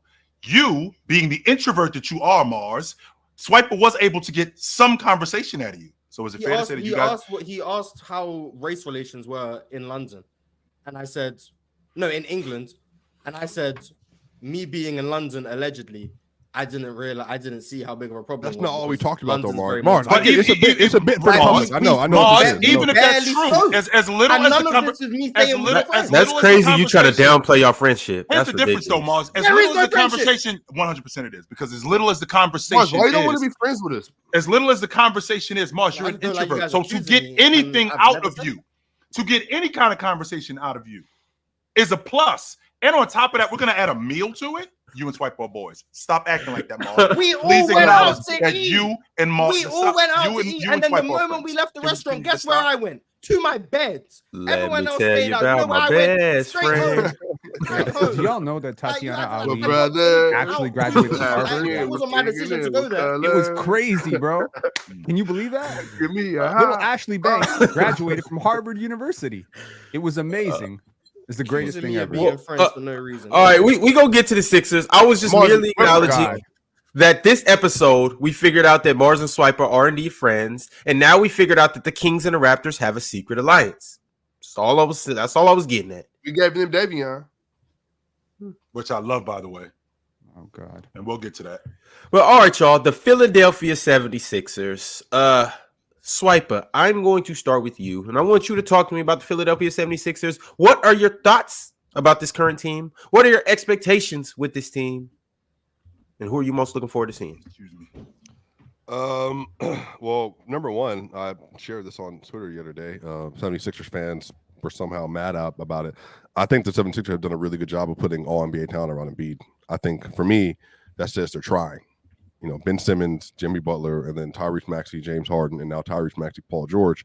They're swinging. They're constantly swinging, trying to find the right, iteration of this team. And I think this team is very talented. I think Caleb Martin's going to be a really solid gift for them. I think Kyle Lowry off the bench. I think that they have obviously Eric Gordon. I think getting Andre Drummond back was big, those non-Embiid minutes. So I do think that they're going to be a very good team. You know, like I said, this really comes down to Embiid's health. I think Maxey's going to be a dog, whenever he goes into a playoff setting, just because he has the skill set to translate. He's so much faster than everybody. But, if Embiid is playing well, and I think if he's playing intelligently well, late game situations consistently, they can beat anybody. Just the problem is going to be, when they get him in space versus the Knicks, to get him in space versus the Celtics, that's the stuff he'll struggle with. Maybe even the Pacers, we'll just have to see how they line up with everybody. But there's definitely a path for them to make it to the NBA Finals for sure. But it's going to be contingent on how Embiid feels and how he's thinking through the game consistently throughout the playoffs. Because he had some, even this last, he averaged 36 a game. He had 2 points, like, he tried to bait a foul instead of going for a layup. Embiid just has to get some of that out of his system. But hopefully he can. They can make a real run, and I think Maxey's going to show up. I think I don't think y'all think I'm tripping. I think 76ers fans are going to find out real quickly, like, how much Paul George can, like, oscillate between being this really great player and, like, what are you doing? Why do you only have 8 points? You seem to be folding a little bit. Like, talent-wise, as we were talking about, he's incredibly talented. But I think he's getting older. He's a little bit more injury prone, but he can also be a real serious factor for them because he was right up there with Jason Tatum 2 years ago as one of the best spot-up three-point shooters in the league. Mm-hmm. And if he can get back to that with this team, and then also having, obviously Kelly Oubre and stuff on the roster, I think they can be real solid. So there's definitely a path for the finals for them, but right now I think they're going to be out in the second round. Okay. Mars. We're going to the finals. It was that simple. We're going to the finals. Embiid going to be healthy this year. We lost the weight, so we locked in. Paul George in his natural habitat of we aren't going to put too much on him. We got Tyrese Maxey and Joel Embiid, who are going to be the primary shot creation. He's all he's going to be asked to do is make spot up threes, movement threes, and then attack 2 dribbles off a closeout. That's all he's going to be asked to do. We're not going to be asking him for isolations.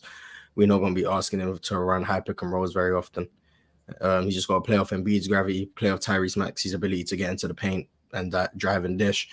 So he's in his comfort zone. Defensively, he can still bring high-level value, especially with a lower offensive load. So we're going to get a high level of Paul George defense, I think, just in terms of team defense. I don't think he's going to be asked to be a point of attack stopper, but that's Kelly Oubre's role. That's fine. Caleb Martin, very good spot-up shooter. Kelly Oubre, if we can get a good shooting season from him, that would be great. I'm already hearing Nick Nurse say good things about Jared McCain, all the things that I said about him pre-draft in terms of the energy he plays with, the hustle, the shooting ability, all of those things, they seem to be translating, especially in practice. So I expect him to be part of the rotation long term. I don't know if he's going to start the season that way, but I think he'll be a part of it. Kyle Lowry, better passer than Russell Westbrook, obviously. So that nice calming presence that's going to be there, just being able to run the offense, keep things in check. And Nick Nurse top three coach in the Eastern Conference. Top 3 coach in the Eastern Conference. That's a great thing to have in a playoff series. Obviously the elephant in the room is going to be the other team in this division, who are the main contenders. The other team is also a contender, but the main contenders, no, the one who are the champions right now. That's the elephant in the room. That's who they've got to beat. And I'm gonna be honest. What is it that Chill says? My best player better than your best player. I'm gonna have to subscribe to that because that's the only way I see them winning, if I'm being honest. But we got them. Philly in 6. That's what we're going to the finals. Philly in 6. I just want to make sure, Ox, that I know I'm getting a little bit older. I just want to make sure that I heard him correctly when he started the conversation, when he said we go into the finals. Did he not say that? They my Eastern Conference team. That's no surprise. We go into the finals. Capital W, small H, small O, small R, small E. Exclamation point. I was wondering what you were spelling. Here. This one right here. No. And you wonder why I'm not friends with you guys. You wonder 100%. Ron putting up a poll. Ron putting up a poll earlier. I seen that poll. 100%. Chill calling me every insult under the sun. Ox letting it slide. Swiper lying about a friendship. Hey, Morris, my thing is, it ain't nothing wrong with shooting that thing up. It ain't nothing wrong with getting out in the streets and getting busy. I was thinking to myself, wrong with being a hoe. How would this what's wrong with being a hoe, Morris? Like, in a perfect world, Morris, how would this go if the 76ers, who you think are going to be in the NBA championship, how would this go if they ended up meeting Houston in the finals? How would you explain that? Wait, they play Houston in the finals? Yes. Houston in 5. Easy. Houston in 5. We get to the finals. Houston in 5. Okay. Like I've made this abundantly clear. Houston is my team. My Eastern Conference team, Philly. Houston don't make the playoffs. My Western Conference team, OKC. I've made that abundantly clear. Those are my 3 teams. My East Coast team, my the team that I like.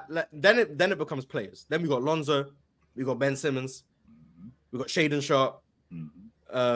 So like I'll root for like them. So in turn, I want their team. I'm so sad that Swiper has left because he said this criminally insane thing, and I just wanted to call him out on it, and now he's gone. Come back. There you go, right there. Okay, is right there. What you said about Paul George, I swear to God, I thought I lost my mind. I thought you were describing Tobias Harris. You said every now and again he's going to have 8 points, and makes you think, what is he doing? Sound like Tobias, don't it? Hold on, it does sound like Tobias. So I had to think about it.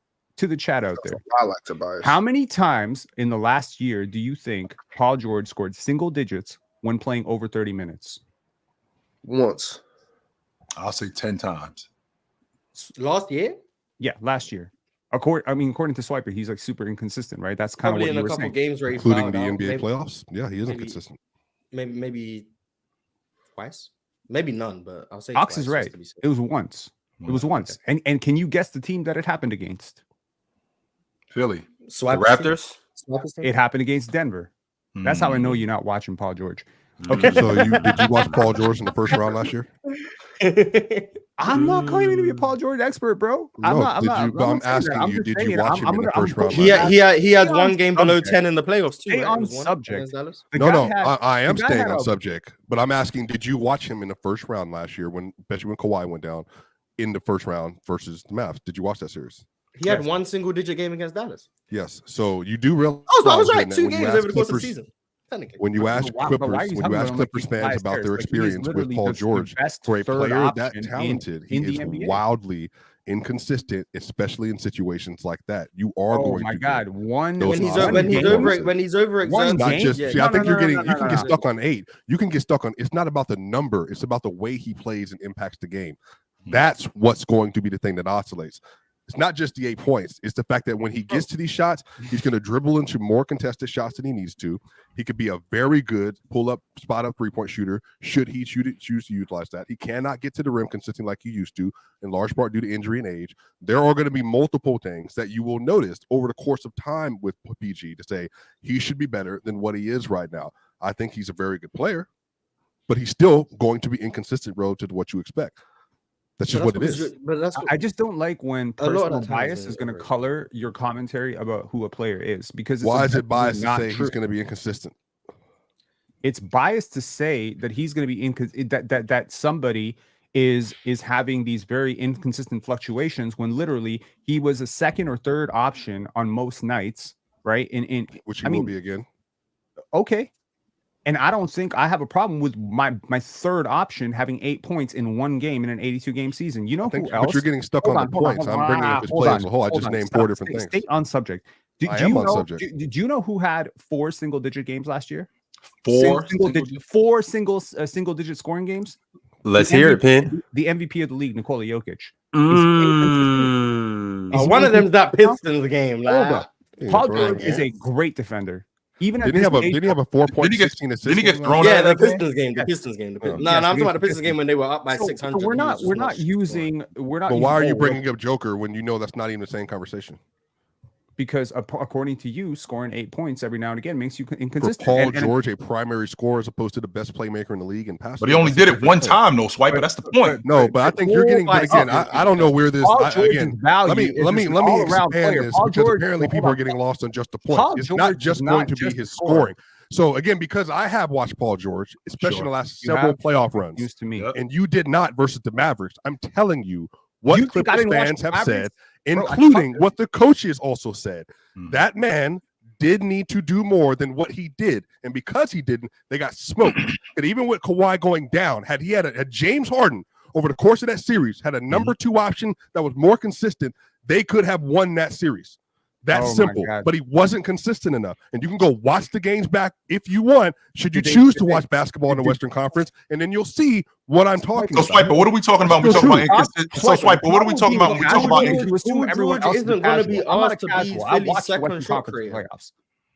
Well, Swiper, just a quick question, Swiper. When you talk about his inconsistencies, all right, because we do have to talk about production, sure. But when you talk about inconsistencies, are we talking about his ability to create shots, his ability to create? So let me name this for you, because again, as somebody who's watched Paul George religiously, sure, create shots, don't watch him religiously. Make shots, spot up shooting, dribbling in a contested shot. His defense is inconsistent because he's not as good on ball as you project him to be. He can be very good on ball, but if Paul George gets lazy in his reads and what he's doing off ball, he'll give up more points than you expect covered him the to. Denver Nuggets. There's multiple 3-star players are all worse defenders than him by far. Wait, hold on. Wait, what did you say? You cover the Denver Nuggets. Of your star players on Denver, including your new 4th player, which is Russell Westbrook, are all worse defenders than Paul George. What does that have to do? That's the dangerous game y'all play with me. What does that have to do with Paul George playing for the Clippers? It has to do with the fact that you are saying that one player is inconsistent defensively when he is providing excellent value. But you brought up 3 Denver Nuggets. Why did you bring up the Nuggets? Because you cover the Nuggets and you don't cover them the way that you're covering him. But why? I just asked you, did you watch the first round series versus the Mavericks? You said no. And I'm naming you what happened in that series. I didn't say no. And I asked you multiple times, did you watch that series? I'm trying to keep you on topic, Swiper. I'm not off topic. I'm very clear. I said he was inconsistent. I'm naming why he's inconsistent. I gave you a series in which he was inconsistent. Did they win without Kawhi? You mean, no, did they win? The point was, you obviously missed what I said. Had James Harden had more help from Paul George, they could have won the series. So can we agree? With what Paul George is in Philadelphia? Can we agree that I feel like he's in the consummate number 3 role, and his inconsistencies that you talk about can be minimized considering what he's going to have to do? He's not going to have to do what he had to do with the Clippers because he's in the 3 role. With him being in the 3 role, Maxey, who I think his shot creation is going to improve this year, I'm very interested to see how Nick Nurse is going to use Joel Embiid to help him increase and improve his ability to pass out of the post. I think that could get better. I'm not going to say substantially better, but I do think that it'll improve. Now, when you add in Paul George, who I think is the consummate number 3 in this particular situation, I think his inconsistencies can be minimized. What was he with the Clippers? What I don't like in is the that playoffs, if Paul George ended up being on the Denver Nuggets right now, you'd be telling me he's the best 3-and-D wing in the entire league. Okay, I would not. I wouldn't lie. I wouldn't lie to you. That's the difference. I have no reason to lie to you. Just like me saying, George religiously. That's like me saying Jamal Murray's the best pull-up shooter in the league. That doesn't make any sense. Why would I lie to you? I don't know if there was a conversation about who that. is the best. He's one of the 15 best shooters in the league. I have no issue with that. Best pull-up shooter in the league? No. Who's It the was a best 3-and-D conversation. wing in the league? You have no problem In the calling Jamal league, Murray the best shooter in the league. I'd never. Right, Why would I say he's no Pin? You just heard what I 15 top 5. That's the thing. I don't exaggerate. The only people that don't like what I say No, I when I just talk misheard about you. I Jokic just being the misheard you. best player. When in he, the world. hold on, before I we said go any he was further, 50. I just didn't- so I you know, didn't Swiper, exaggerate when he's healthy and the way he was playing, I don't know if I can name 15 pull-up shooters better than Jamal Murray. No, I said shooters. Jamal- period. Jamal Oh, Murray- so Pure overall shooters. shooters. Okay. Tatum overall- and overall- for overall instance, shooters. Chill. No, Tatum's a better 3-and-D wing player than he is. Easy, 3. Tatum. Okay, 3. Okay, easy. Interesting. 3.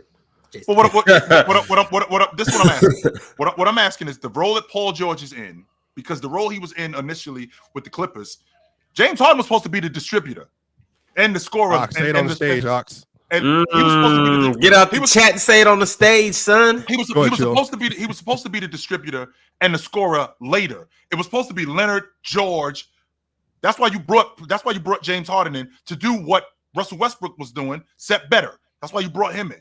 So now he's in Philadelphia, where again, Maxey, who's going to be a better shot creator, getting downhill, being better in transition. You got Joel Embiid, who we run the offense through. So in terms of him as a number 3 scorer, I think he should be in a better position than he was with the Clippers. The problem is I think Joel Embiid is made of glass. That's my issue.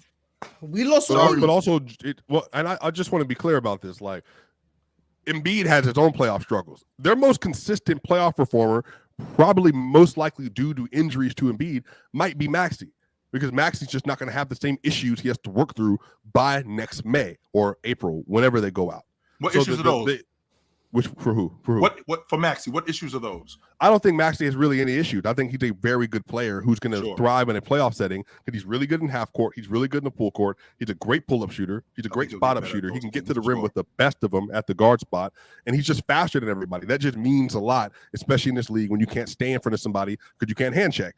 So he's going to have free reign, and I think when his shot is on, Chill, he looks like he's a third-team All-NBA player. He's that good.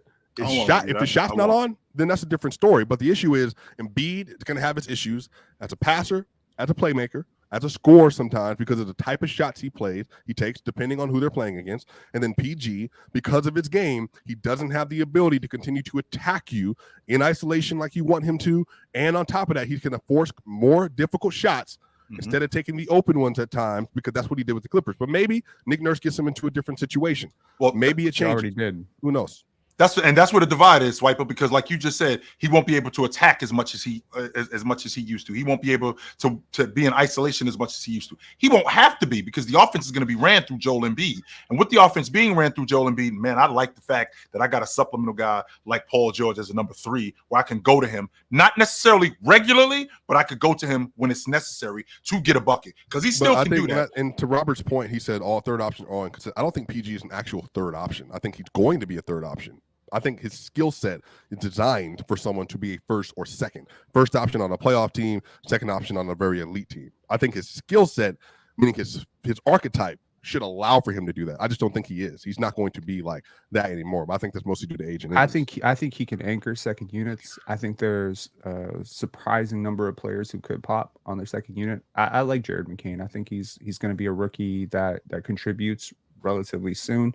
Adem Bona might be like really deep in their rotation, but what position does he play, Penn? Really quickly, I want you to keep going. Yeah, what position does he play? I would say he's a guard. We're not exclusively putting him at the 1 or putting him at the 2. No, and I mean, like, look, when you're gonna run your offense through Maxey, like we're in a point in the NBA where the John Stocktons are dying. Right. So you're pretty much putting the ball in LeBron's hand and Luka's hand. You're putting your ball in your best player's hand, Shea's hand. It don't really matter who the point guard is. Right. So what you need is guys who can kind of extend the advantage. Right. Now, Paul George cannot create the advantage the way he could in Indiana. He can't really create the advantage the way that that Westbrook was creating for him in OKC. So I just think, like, at this point, it's going to be more against second units where he's going to be more of a primary, and then Jared McCain can extend the advantage, right? Like he can come off screens, he can hit some shots. Like I think he could be really good for them. So, and I mean Kelly Oubre, right? Like there's some depth there. It feels super top heavy. Like it feels like a super top heavy team, but there's actually some players on the bench that I really trust. And that's a little bit more than I can say for New York right now, because I really don't trust Precious Achiuwa and Deuce McBride. So I think it will come down to Embiid's health. And when healthy, I think it's fair to say Embiid is the best player in the East. I think that's fair to say. I think it's fair to say that Paul George. Oh wait, Giannis is in the East. Yo, slow down. Okay, well, okay. You can say between those two, and I think it's fair to say that Paul George even is in the playoff setting is Tatum out of that. Yes, playoff setting. I'm not factoring for durability. I'm saying if you're healthy, if you're on the court, Embiid is a better player than Tatum, and I like Tatum, and I don't like Embiid. So I'm just trying to be fair about what I'm seeing on the basketball court. I think the Embiid playmaking concerns were really real for me 2-3 years ago, but last year I saw him become a lot better. I saw him operating, in the mid post. I saw him making reads a little bit faster. Can he have a 1-to-1 assist to turnover ratio? Even if that's true, Swiper, that still isn't terrible. It's not linear. That's better than what it was 3 or 4 years ago. He's not you mean that's what I'm talking, and that's what Swiper is doing. Swiper is putting Joel Embiid up in terms of a distributor and a playmaker up to Joker. Joker may not. You chill. Yes, you chill. Yes, you are. Swiper, You got no chill. You have to stop saying that. I have never once brought up the two to compare them. Not one time. Nor am I thinking 100. Every time we talk about them, we talk about Joker.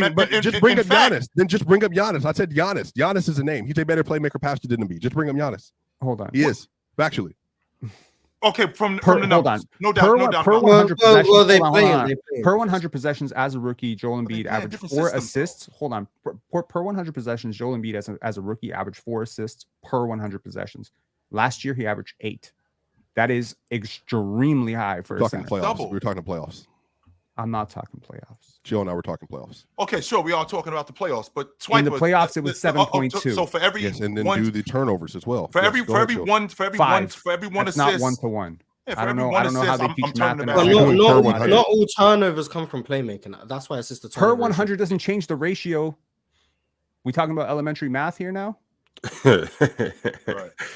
Yo, Big Ox, I gotta hear from you on the Sixers. How far do you think that they will go? Well, we're waiting for Big Ox to tap in. I'm good. You get me? Mm-hmm. Yeah. The Sixers, not how the Sixers. They might be a first round exit depending on who they get. I think Paul George is going to find out very quickly that he traded in Kawhi for a bigger. There's no like the health issues over there are going to really begin again. Every year. Paul George gets hurt a lot. Joel gets hurt a lot. Ox, your mic. Ox, yeah, your mic going in and out. Like we hear you and then we don't hear you, and then we hear you and then we don't. Let me fix it. Yep. He just saying hater stuff. Don't worry. He said Embiid. He said Embiid is 7-2 Paul Kawhi. That's what he said. He hating. That's cool. He hating. I'm saying Joel. Like, does he not get hurt? Who played more games last year, Joel or Kawhi?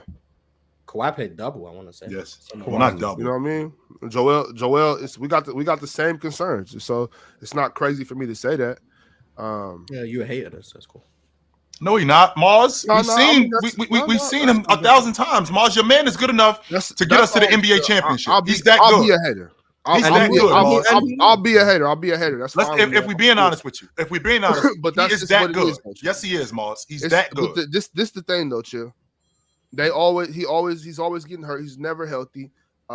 Even though he plays through the injury, it's still not even 80%. When he's that hurt, you can't even get 80% of Joel. They can't win like that. We got 36 a game out of him when I also got to agree. I think Paul George is a little inconsistent as well. It might not show necessarily on the points per game, but the inconsistencies in Paul George is an issue for me.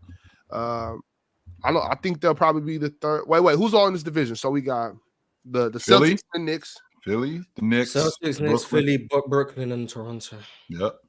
Okay, so yeah, they'll be third. They'll be third in the division. They'll be third in the division behind the Celtics and the Knicks for sure. Mm-hmm. The ceiling is a second round exit.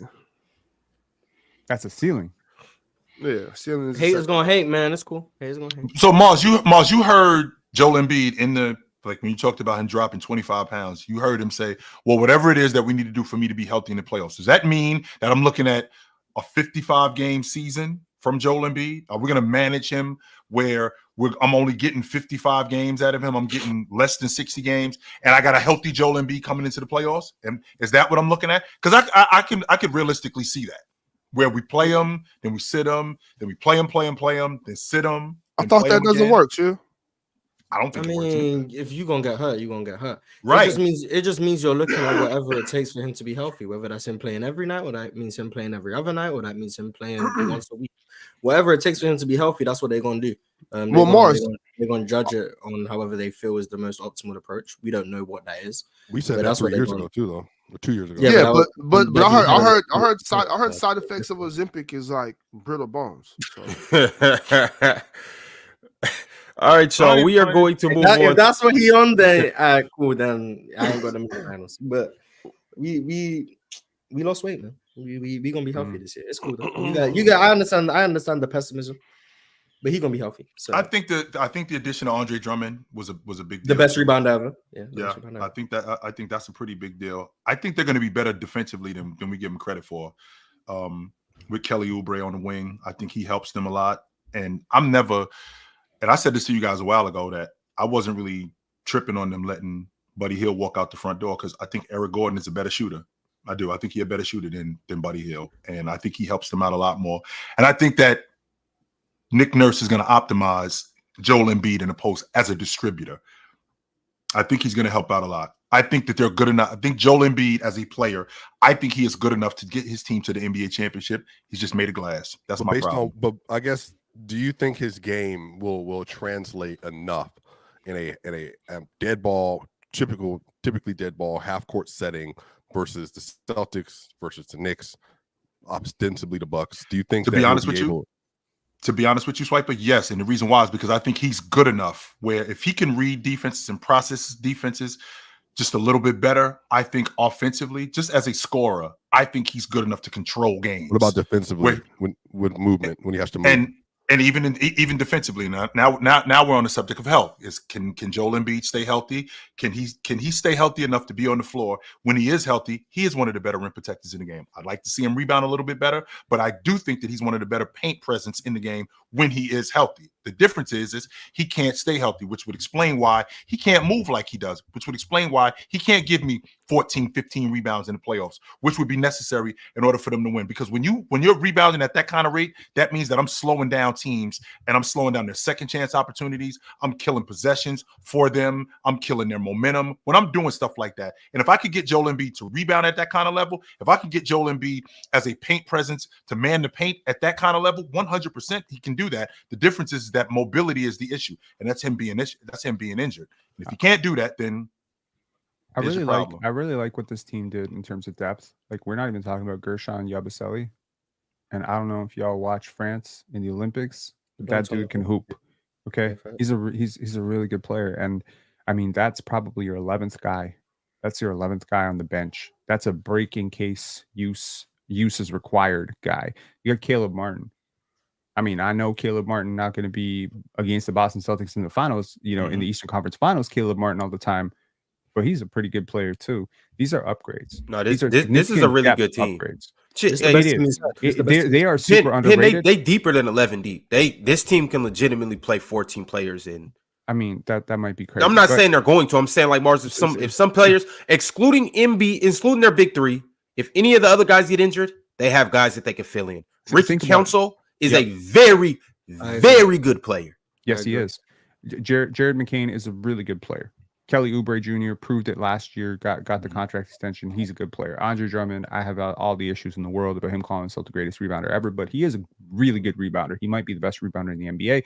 Very capable of plugging in 8 to 10 minutes off the bench in case, 1 or 2. I was worried when they lost Paul Reed. Yeah. I had high hopes for Paul Reed, especially when Nick Nurse got there. He was comparing him to Pascal Siakam. He's like, oh, we're going to, wow, a year later, that didn't work out. Jeff Doughton, shout out to my boy Jeff Doughton. Like, that's a two-way contract guy. He can hoop. Jeff can hoop. I'm telling you, he's one of the 350 best players in the NBA. He can hoop. Okay. Nice. I'm gonna put it right there. At Dembona, like Reggie Jackson. I have a lot of issues with Reggie Jackson, but if that's your, you know, It's like their fifth string 15th point guy, guard. exactly. So yeah, they have done an excellent job. You know, shout outs to the Sixers for putting an excellent core around them and getting Paul George. I mean, most teams are gutting their depth to get a big name like Paul George. They're depleting their picks and everything. The Sixers pretty much kept everything intact, and they added Paul George to that, and they got rid of Tobias Harris, which is a win for me, a major win for me. I think you win 5 more games without Tobias Harris just by him not being on your team. Pin, according to some people, they just got the Michael Jordan of Tobias Harris's. But that's neither here nor there. We have to move on to the next team. Salute to the Sixers. Some people think that they will be first round exits. Some people think they're going to the finals. Some people think they're winning the finals. Eastern Conference Finals. Let's move on to the next team and let's get to the champions. The 2024. They're going to win the chip. Move on. There we go. They're not going to win. Didn't you just say that the 76ers are making to the finals? Well, yeah, but I'm a liar, so I don't... They're not winning the championship this year. Okay, they're going to be in the finals. They're going to lose to OKC. Okay, there you go. All right, y'all. I'm going to start with Chill. Chill, talk to me about the Boston Celtics and how you feel about what this team's done this offseason and what you think they'll do this season. So the Raptors in 19, they lose Leonard the next year. In 2020, the champion Lakers, they basically got the roster. In 21. No, not that year. In 21. They did. That's when they added Montrez. Yes, they did. Yeah. They had yeah, Andre Drummond. Yeah. There's a difference. Well, you mean gut as in like they lost like... I mean, they flipped the roster. What the point that I'm making is that they made major changes. In 22 and 21 with Milwaukee, they end up losing... They lose Middleton. In 22, this Warriors team. This Boston Celtic team, they ran it back. They telling everybody, beat us. This is how good we are. This is what we have. And this is what we won with. We can do it again. Beat us. They basically took the same roster, and there's no reason for me to think, considering what they had, that they can't do it again, considering what they have. The way that they shoot the long ball, the way that they defend, they're one of the best defensive teams in the game. I think they were top 5 in the league. I think they were 3rd in the league in rebounding. I think they led the league in threes attempted. I'd like to see them shoot more in the mid-range. I think their transition game is one of the best in the game. I think Drew Holiday has become almost invaluable. Like, he's one of those guys that no matter who you have on your roster, you already have pegged Drew Holiday to be on the floor. I saw that in the Olympics. No matter what Steve Kerr was doing with that roster, he looked at Drew Holiday like he needed to be on the floor. That's the guy with the Celtics, and they have 2 of them with both him and Derek White. These 2 guys need to be on the floor. I'm not particularly fond of Jason Tatum playing the 4 and Jaylen Brown playing the 3, but I think that that's the kind of league that we play in now. I think Jason Tatum is more suited for the 3. I think Jaylen Brown will be much better at the 2. But that's the league that we play in now because these guys are so interchangeable, and the offenses, the way that they're run, they're just so much different. But in terms of a personnel and the way that this team plays, and if KP, just like with Joel Embiid, if I can get 55 games out of him like I had last season, plus I can get him healthy in the playoffs, I can't see anybody beating him 4 times in a week. I can't see it. All right. Can they beat them 4 times in 2 weeks? I mean, I don't know. I think Philly has a chance against this team. I'm not really sure anyone else does, but I'm a little bit. I like their depth, right? They do have some underrated depth. Like, truly, I think I'm not sure where I am on Lonnie Walker, but Luke Cornett's an NBA player, right? I think you can make a really good case for Xavier Tillman as a super underrated, backup big that I think can provide a lot of depth. Not to mention they still have Al Horford, right? O'Shea Brissett. This is a guy. I look at the depth. Peyton Pritchard is probably one of the top 3 to 4 backup point guards in the NBA. Am I stretching it a little bit there? He's close. Like, he's a really good player. So, and then you got Sam Hauser. So again, like, the depth around this team is very good. They can go 10 deep. They can shoulder a little bit of rest. I think the question that I always have for a team that wins is, how hungry are you? How hungry are you? How alert are you? Right? We just saw Becky Hammond talking about this with the Vegas Aces, right? How maybe after a couple years of winning, you get a little bit fat. So again, you're going to achieve what you set out to achieve. And if I don't think we're in that space with the Celtics, though. I mean, they finally gotten to the mountaintop, so they just got here. This is not a team that's been but now you're on the the hunted. mountaintop. But right. now you were the hunted. Right. Every You just single got night, here. you're going to get everyone's best punch. Not like they weren't getting a lot of teams' best punch. Everyone's Right. been on red alert about the Celtics all year, so I don't really understand that narrative. But I will say that it is harder to stay on top, I think, than to get to the top. I think that the number of times, how many times? Okay, think about this. Mm-hmm. When's the last time a team went back to back? 17 and 18. Yep, Bingo. the Warriors. They were stacked. I think this team is good. They're not that good. Like, they're good, but they're not. Where's the I won't argue that Kevin from Durant. a talent. Yeah, that's the separator right there. 100%. Kevin Durant having, yes, you know, Mhm. and again, like, you know, you could argue that the Boston Celtics are just that damn good, but Mhm. some of their core members are getting up there in age too. It's not like we're talking about a team like the 91 Bulls, where it's like, oh, they just broke through and all their core pieces are like 26, 27 years old. Right. No, a lot of their core pieces that are very fundamental to their success. Drew Holiday is going into year 15. Al Horford is going to year 17. Right. Okay. So those are two very integral pieces. If we're gonna say Joel Embiid is made of glass, we also got to talk about Kristaps Porzingis. He's pretty much made of glass too. Mhm. Jaylen Brown, Jason Tatum. You know, this is where the buck stops. The highest. Yeah, I think they're the second highest paid or the highest paid team in the league. They've invested very long term into this. I just think that they kind of broke a rule last year by winning a championship, because typically you need a top 5 player to win a championship. Now, Chill, you probably think Jason Tatum is a top 5 player. I think most NBA fans would put him right outside that, like maybe 6 or 7. Mhm. It's splitting hairs. But when we talk about in a playoff series, my guy versus your guy, I'm dumping it down, you're dumping it down, we're going mano a mano to the end. Mhm. I think there are a couple of teams in the East that are going to have more proficient, you know, options than him. So that's really what it's going to come down to. I don't think the Knicks can beat him. I think the depth will be overwhelming. You know, the pressure that puts on your team on an 82 game season just to maintain. So, I mean, I think, yeah, if you're betting who's going to come out of the East, yeah, it should be the Celtics. But I think the Sixers have done enough for me to be on high alert that they could beat them in a 7-game series if Joel Embiid is healthy, permitting.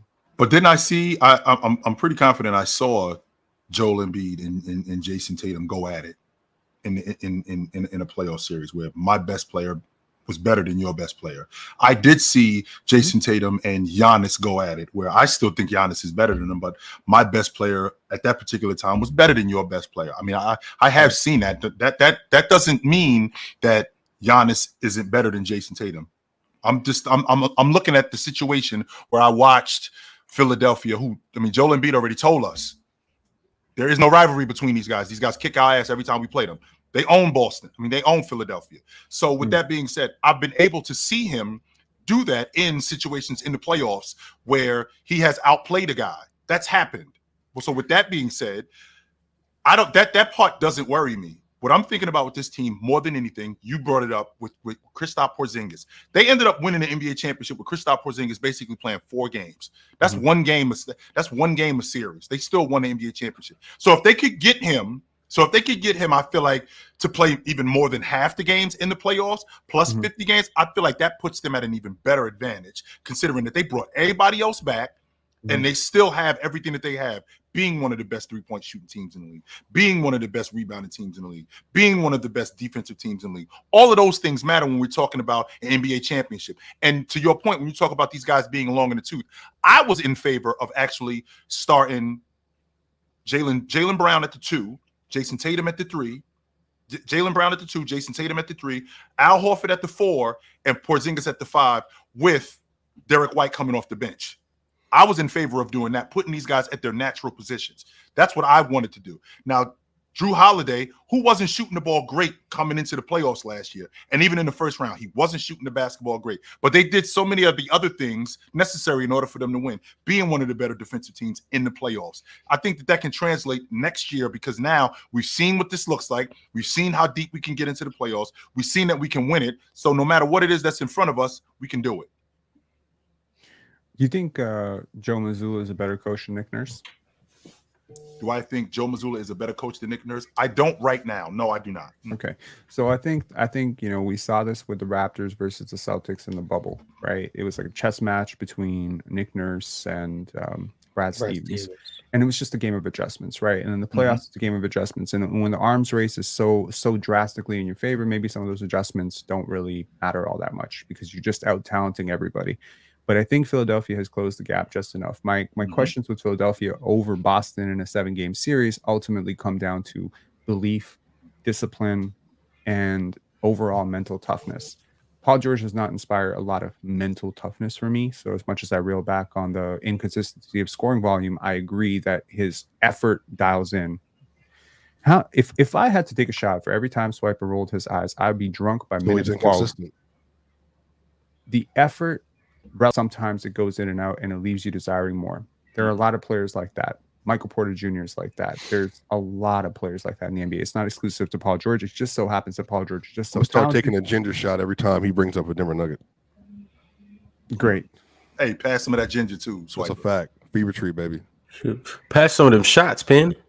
Yeah, so I think right now, yes, it is clearly and definitively in favor of, if we're talking straight up mental toughness, belief, discipline, whatever, I think you put the Knicks above the Sixers, right?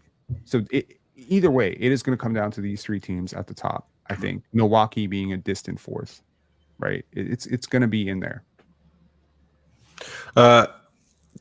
Swiper, talk to me about the Boston Celtics, and do you believe that they'll be back-to-back champions?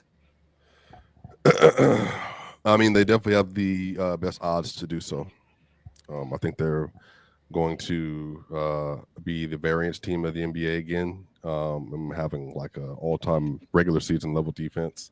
I think there's only particular matchups that they could lose to. Don't know if they have to see those things. So I think they should have the shortest odds of winning the title again for sure, 1,000%. I don't think there's a couple teams that would actually give them issues, but if Tatum's hitting his jump shots again this year, then it's kind of cooked for most teams, I would say. But KP's health, Tatum shooting, a lot of stuff got to go right. A lot of stuff has to fall into place in order for you to win. And like that stuff you talked about, I mean, it has to be more consistent. Like Jason Tatum can't shoot the way he did in the playoffs. He can't shoot like that and expect.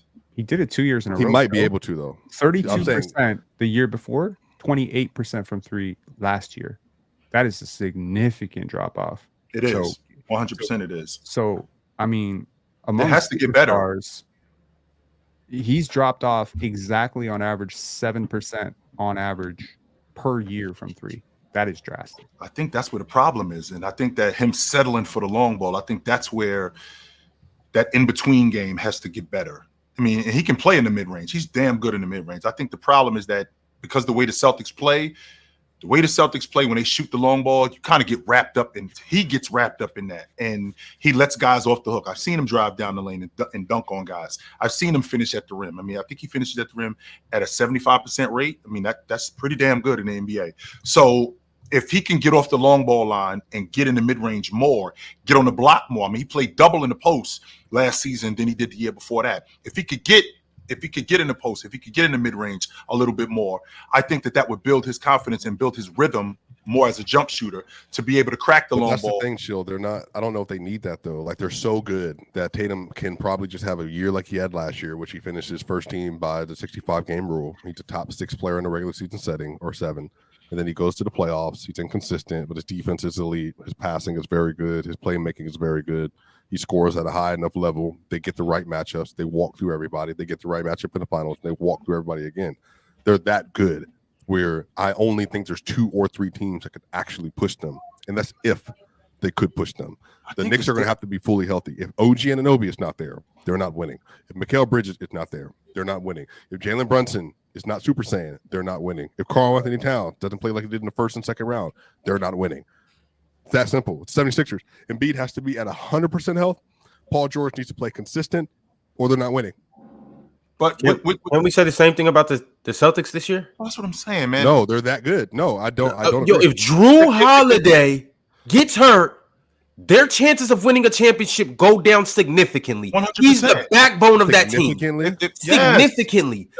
He is the backbone of that team. As good as this team is, I think you're dismissing why they're as good as they are. So I can't just But KP say was hurt and they walked through the East. And he's in year 15. Yeah, but that East isn't this East, Swiper. How do you know? How do you know? What do you mean? How do we know? Wait. This the same. You said KP was hurt and they walked through the East. This is the same team that was in the East Finals the year before. And I'm on record saying had buckets had Jason Tatum not gotten hurt in that game 7, they smoked Miami. I don't think they beat them. They smoked Miami. So it's not then smoke Denver. Hold on. I'm not. I don't think it's ridiculous for me to think that they would be back in the NBA championship again. So take KP off the table with what they already had. Why is it ridiculous to think that they would be back? They ended up winning it with a depleted East. They mopped everybody. They didn't beat everybody. They mopped everybody with a depleted, quote unquote, with the depleted East and KP being healthy. So with those guys, with all of those teams in the East being healthy and with KP being healthy, how much better are they? Was there a team as good as in the East 2 years ago as the Philadelphia 76ers currently?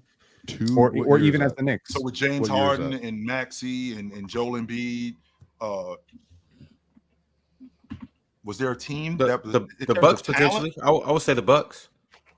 Because they still even though they lost to they ended up losing in the first round, but I would say the Bucks. Right. Other than that, no. East is deep. It's deep. The East is crazy this year. Like Swiper, the Pacers are back and they're going to be at full strength. Keep in mind, Tyrese Halliburton was injured last year, so I'm starting with them. The Cleveland Cavaliers are a year older, more experienced, but they were injured. Jared Allen wasn't there. The Milwaukee Bucks.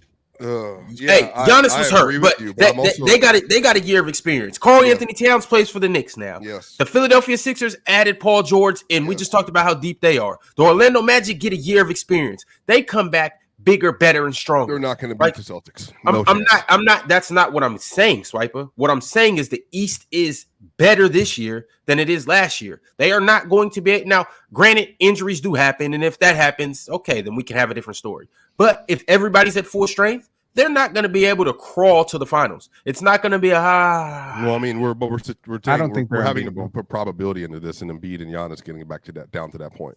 Embiid more than likely is going to have something that's laboring him, just by nature of if they go up older. against OKC in the finals, I pick OKC. No. You also pick Dallas, sir. All right, Big Ox. Can you talk to me about the Boston Celtics and what you think they'll do this year? Yeah, let's make this real quick. First repeat we seen since when? 17, 18. Yeah, Oh yeah, since the Warriors. Yeah, first repeat we seen since the Warriors. They're the best team in the NBA, Ryan. Okay, that's it. That's all I got. Who's their best player? And on any given night, it could be one of four. It could be anybody in their starting lineup on any given night. That includes most like. Well, Al Horford isn't starting, but I mean, Al Horford's never their best player, but he can be most impactful on any given night. But most likely it's Jaylen Brown or Jason Tatum, though. I feel. Okay. As long as one of those two don't get hurt, if anybody else gets hurt on that roster, they still win. I think it's Drew Holiday. I think you can throw Drew Holiday in there. Like what team? I think they feel in so easily. They feel in so easily. Anybody on that team besides Jaylen Brown or Jason Tatum gets hurt, and that team still wins the championship. That part I can get with. Yeah, I agree. I throw Drew Holiday in there. I think I'm just trying to make sure. I think Drew Holiday too, because I don't think that there's a team where your best player or your best player, your second best player, you lose them, you still winning. Right. Yeah. Not Jaylen or Jason, but anybody else. I think if Drew gets hurt, that's cool. Jaylen, you right back at the 2. Jason right back at the 3. Al Horford right there in the 4. They got I don't know how y'all feel about Lonnie, but I mean Lonnie on a team this good. I do like Lonnie. I like Lonnie. On a team this good, Lonnie can provide good minutes. Sam Hauser can provide good minutes. Peyton Pritchard can provide good minutes on a team this good. Mm-hmm. You know what I mean? So yeah, they're set. They're champions 2024, 2025. Mm-hmm. They got it. All right. Mars, Celtics. What did they do this year? Hawks said it. All right. Well, that's that. A majority of you guys think the Celtics will win the championship this year, and they are the favorites for a reason. They are the defending champions. So we will just have to see. As the title of this show indicates, the 2025 NBA champs are in this division. A lot of people think it's the Celtics. Some people think it's the Sixers. Some people may think it's another team that we are going to talk about coming up soon. But before we get to this next team, I need you guys to like the video. I need you guys to subscribe and just keep going, chat. Mm-hmm. Simply, just keep going. I got a members chat from Elias Aronson. Elias said, history about to be made. Welcome to the Swedish era of NBA. Pale Larson, number 9, will be a key role player for the Heat. Bobby Klintman is already a pro, going under the radar because of injury. Swedish. Isn't Laurie Markkinen Swedish or no? Finnish. Okay, I knew he was from that area. I'm sorry. Shout out Dudley Dastinot became a member. Salute to Dudley.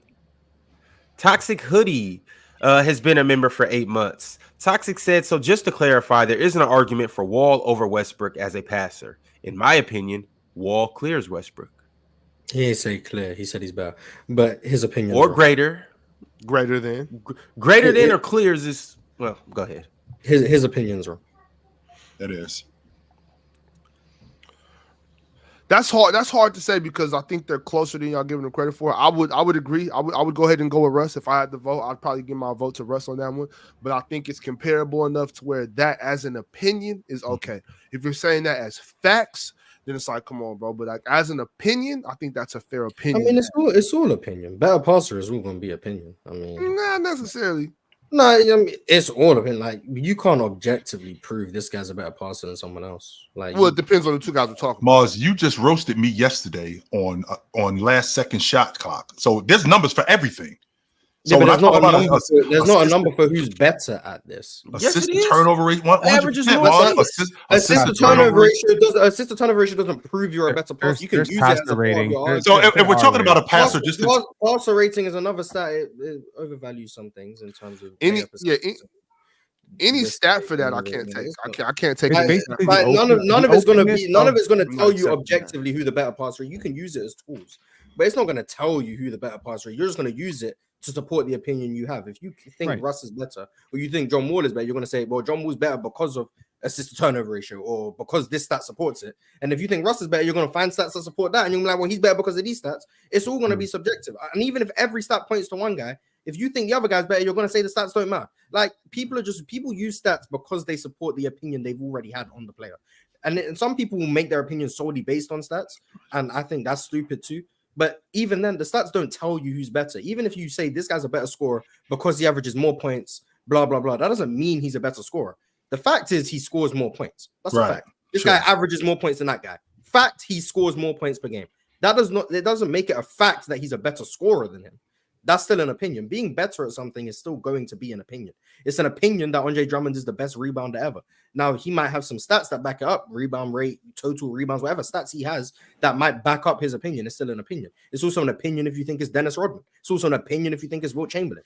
All of it's an opinion. When you talk about these stuff, it's all subjective. But we do have objective measures to prove. Oh, wait a minute, though. Fellas, chill. We got to move on. We got a lot of super chats, and we got 3 more teams to get to. Okay. Toast the Goat has been a member. He said, Swiper, you talking out both sides of your mouth because you the person that will say Luka is a worse passer than Joker, but talk about averages. I don't think the person that leads the NBA in scoring is the best scorer in the league. So, no, I've always been consistent on stuff like that. I don't think Embiid's the best scorer in the league or Luka. You think you can have instances where a guy averages more points and he is a better scorer. Well, who's the better scorer than him? When Kevin Durant was leading the league in scoring, you can make the argument he thinks Jokic is the best scorer in the league. Mm-hmm. I think there's I've been pretty honest about that. I thought you was just joking. Joking about what? But how do you go about deciphering? Joker. Just out of curiosity. I don't think there's a player that's more effective in a regular season or in a playoff setting as a scorer from anywhere on the court. So the effectiveness of your scoring is what makes you a better scorer. Effectiveness and volume. There's no one else that increases, to my opinion, volume and efficiency and maintains efficiency at that level of increase like Joker does. Joker fell off from a 70 to a 63, which he went from no one ever him to basically no one ever him efficiency on 30 points a game. Last year, even I think he averaged like 30 again on like 62 or whatever else it was. That was a bad scoring run for him in playoffs. I think the year before, the 23 season, I think he averaged 31 on 63 versus the best defense in the league. I think before that, it was like 30 on like 50. I mean, I can't remember what it was. It might have been 60 over the course of that run. And then in the finals, or not in the finals, but in the 2020 run, I think it was like 27 or 26 or whatever it was. I can't remember what the exact number was on like whatever. It's just, you know. But so, again, to determine that though, to determine that though, Swiper, like based on the scientific method and experimentation, right? You would have to see how they look when he scores, when he's not scoring good, and also see how they look when he is scoring good. As a whole team. No, it's like saying Jordan or LeBron, or like LeBron, for instance. Like, I think he's the best playoff scorer for the most part we've ever seen. It just doesn't matter like what happens, what he's doing. I think Jordan also has an argument with that as well.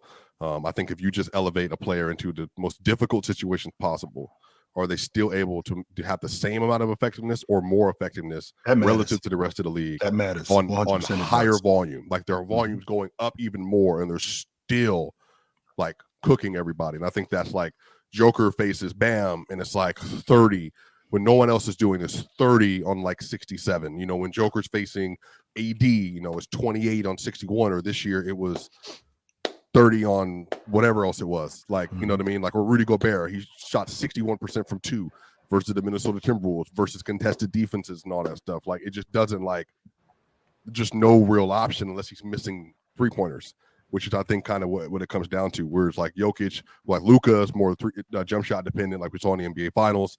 You know, you see players like Embiid really jump shot dependent. They lose their value consistently over the course of a playoff run, depending on the type of defenses they see and injuries. There's multiple things that lean into that. But there's just nobody that like increases volume to that degree and then like either increases or maintains efficiency. Anthony Edwards does, but he's also very young in his career too. Like, you know, he has ways to go, but he's like 28, I want to say, 27 on like +3 what he does in the regular season or something. You know what I really appreciate? That he has a really Empire state of mind. It's great. Nice. Merry Christmas. A. Blair became a member today. RJ Lewis also became a member today. Salute to both of them. If you're in here and you're not a member, go ahead and join up. No Layers sent through a members chat, and it was fairly quick and to the point. He said 76ers 2024-25 NBA champs. Cook. And he also has a picture of Kevin Durant in a Los Angeles Clippers jersey. Cook. Almighty Scambo. We ain't seen this bastard in a while. He said, L Knicks, L Bozos, L Ron, L Chat. All of y'all dudes, get at it. Hey, last one of y'all, beat it. Mad Max Sports Talk has been a member for 14 months. He said, Alfred Payton is a better passer than Russ. Cook, Max. Wee. Max Wee. Alfred Payton can pass. MP13 said, how are we still not realizing PG is up and down when it comes to his assertiveness, defensive effort, playmaking, and his habit of overly complicating the offense when he's given mismatches?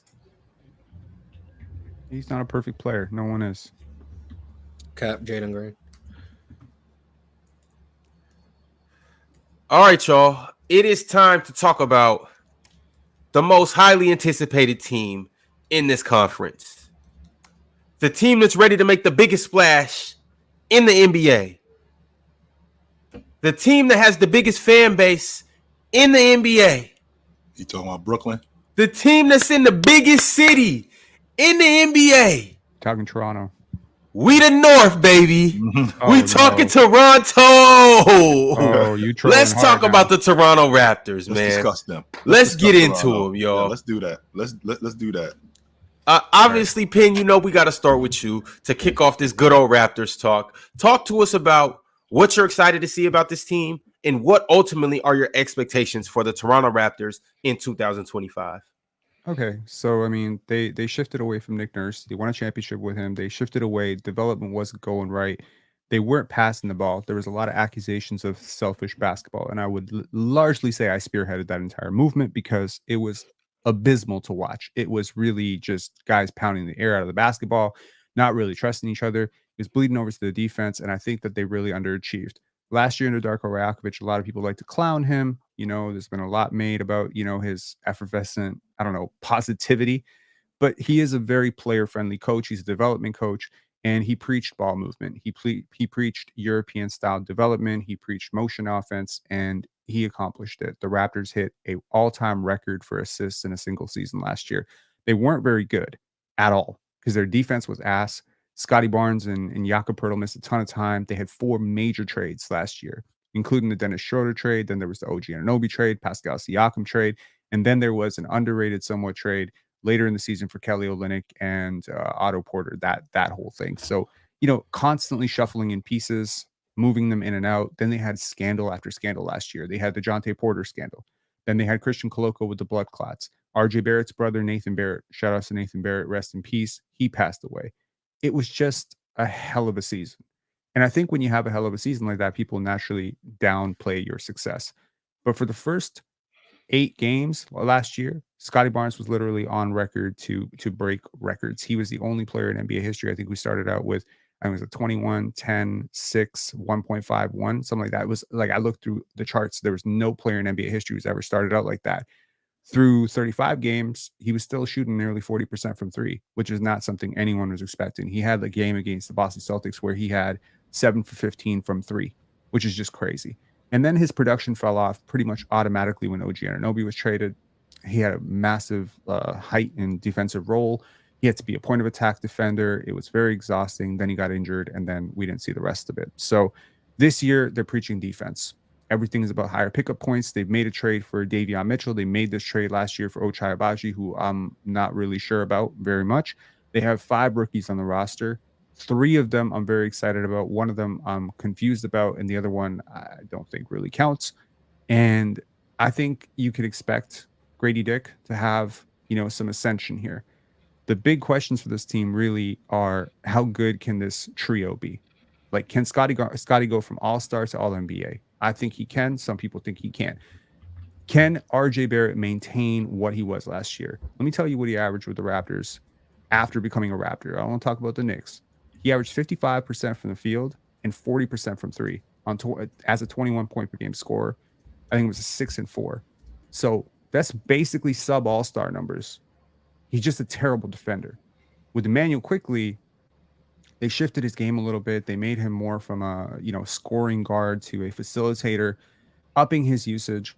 One thing I've seen, all these players have developed. How quickly they can develop, that will be, you know, really what it comes down to for the Toronto Raptors. Their over-under, according to Vegas, is 30.5. I think they could shoot for 40. I really do. And the bonus to this team is they do have a lot of tradable assets. They have a lot of expiring contracts. Chris Boucher is an expiring contract. Bruce Brown is a huge expiring contract.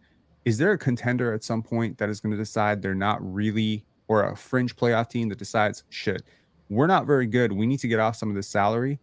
And then if the Raptors end up being a little bit good to start the season, could they pivot midway through? They have a terrible schedule to start the season. First 20 games, hardest schedule in the league. We looked at it. It was terrible. If they come out of that 7-13, the rest of it is smooth sailing. I've always been a big RJ Barrett fan. Even when he was with the Knicks and when he got with you guys, I thought that he was going to help you guys out a lot. The fact that you guys now have a foundation with both him and Scotty Barnes, and the fact that you brought Quigley back, I think you need to show up your big man spot. I just think that the Eastern Conference has gotten so much better. I wouldn't be surprised if RJ Barrett was a 22 to 24 game guy this season. That would not bug me out if I saw that from him. No, it wouldn't surprise me at all. I do think that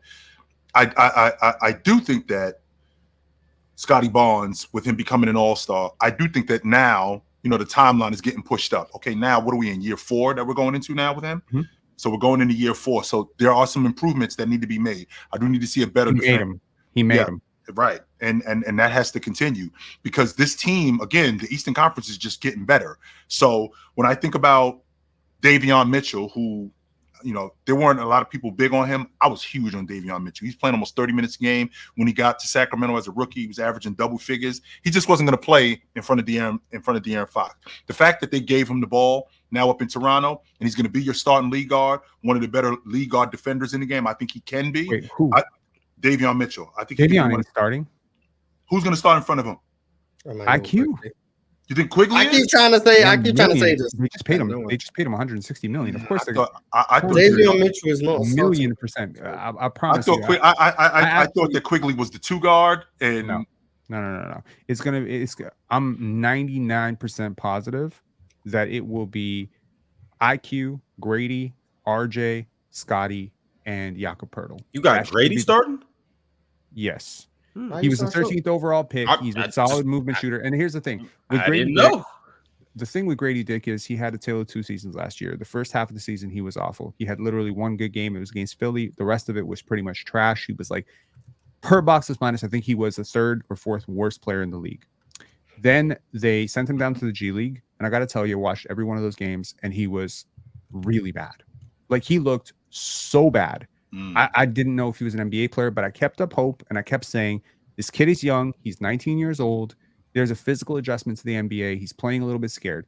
Then they put him on a weight program. They basically shut him down for a month, unprecedented. They just shut him down, and they put him on this weight program, and he came back bigger. This offseason, he's gotten even bigger. And I do think that his shot looks butter smooth. I think there's always an adjustment. There was a difference in how they were using him in Kansas versus how they were using him in the NBA. A lot of corner shots last year for him. Kansas, he was an above the break assassin. Unfortunately for him, that's not where he's being asked to operate because that's the zone where Scotty and IQ like to shoot the basketball. The thing about Scotty, you said he needs to take the ascension, he needs to jump. Apart from the year 2 dip, he's been on track to blow people's expectations. Let me tell you some of the players that Crafted NBA compares to Scotty Barnes in their doppelganger model. It's the weirdest shit you've ever seen. Aaron Gordon, Kevin Garnett, Baron Davis, Jason Kidd, Chris Webber. Like, what am I describing? I just described 2 point guards, a couple of bigs. Like, what the hell, right? A hustle big, Draymond Green. Like, these are the players. He's so weird to model. So I've done 2 interviews with his trainer. Shout out to Brian Macon. And last year he said this is 15%. Where he was last year, which was a guy who was top 10 in boxes minus for literally the first 40 games of the year. He was on pace to set a lot of Raptor records for the first 18 games. His start was crazy.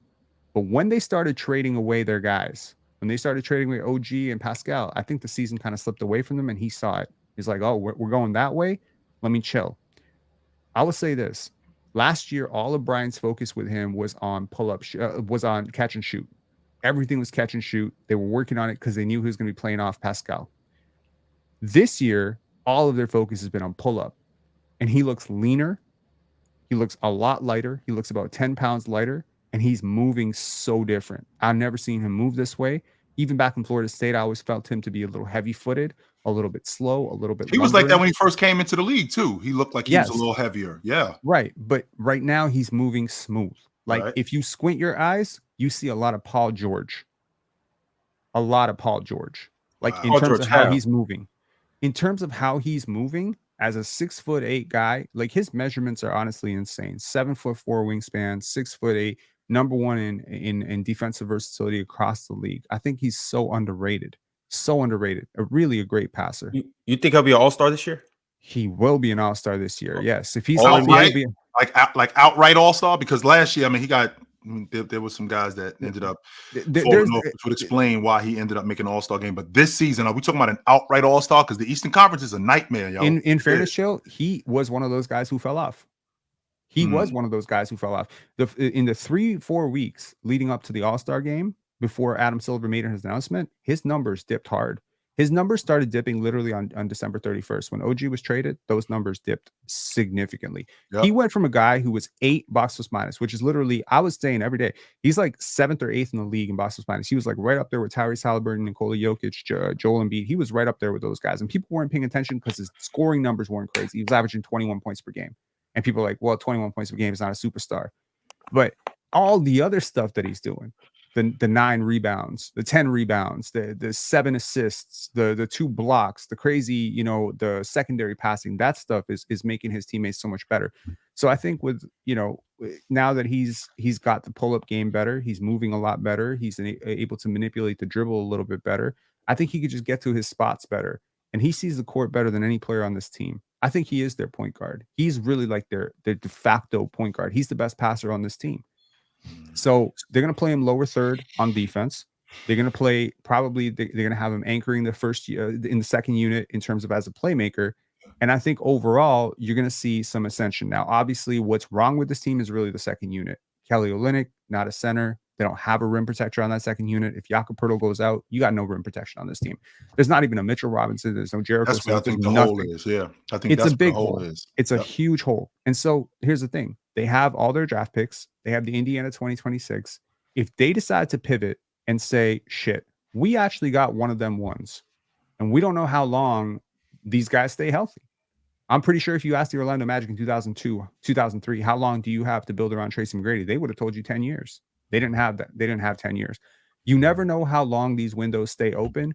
If you really have a top 12 player and you're tanking, you're stupid. That's why I said to Mars yesterday when we talked about Minnesota, where Mars thinks that they're ahead of schedule and this might be that kind of year. And I'm thinking, when that window cracks where you in the Western Conference Championship and you really ain't that far away, it's the gift and the curse, because now you got to make a decision whether you want to push all your chips to the front of the table or you want to just keep going the way you are. So if you look at this Toronto team, where this Toronto team, let's just say for the sake of argument, that we're at the trade deadline, and this team is teetering around the play-in tournament. Well, they could be a 5-man away from really making a playoff push. Chill. Why are you even feeding into this? You think that? So you think that Toronto is garbage? Come on, chill. Why are we? What? This is what I'm asking you. So when I look at RJ Barrett, because you already know how I feel about RJ Barrett, and now we're gonna have a whole season of RJ Barrett. RJ's good. You realize, hold on. I like RJ. Let's put I like RJ a lot. RJ Barrett was way better than Jamal Murray this summer. Was he not? Yeah. Yes. It's not crazy to say RJ, but I think RJ Barrett averaged 22 last year with the Raptors. I think he's going to average 20 true shooting. Yeah. 39% from 3. RJ Barrett was balling last year, and I expect him to do the same thing. I think he might even get better.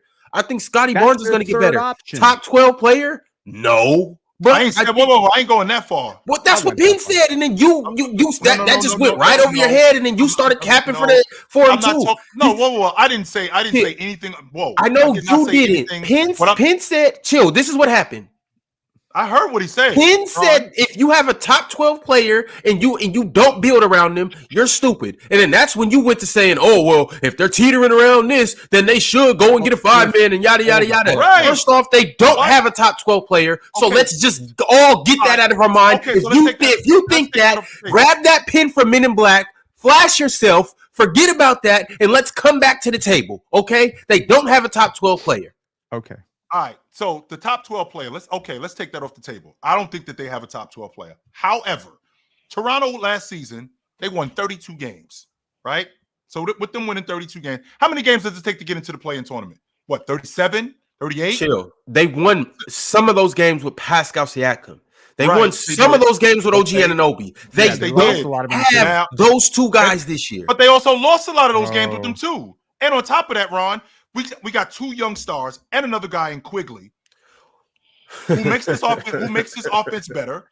Not only does he make this offense better, we're looking at the Eastern Conference. Why do we do this every year where we act like these guys really can't get better? Like when Jalen Brunson got to New York, are you talking about the franchise savior? All right, let's do this. Since we always just have to do this, and I need you guys to be completely objective. We're just gonna start from the bottom, and the bottom of the East. I don't even want to start at the top. We're gonna start from the bottom, and you guys let me know if you would put money on them winning more games than this team.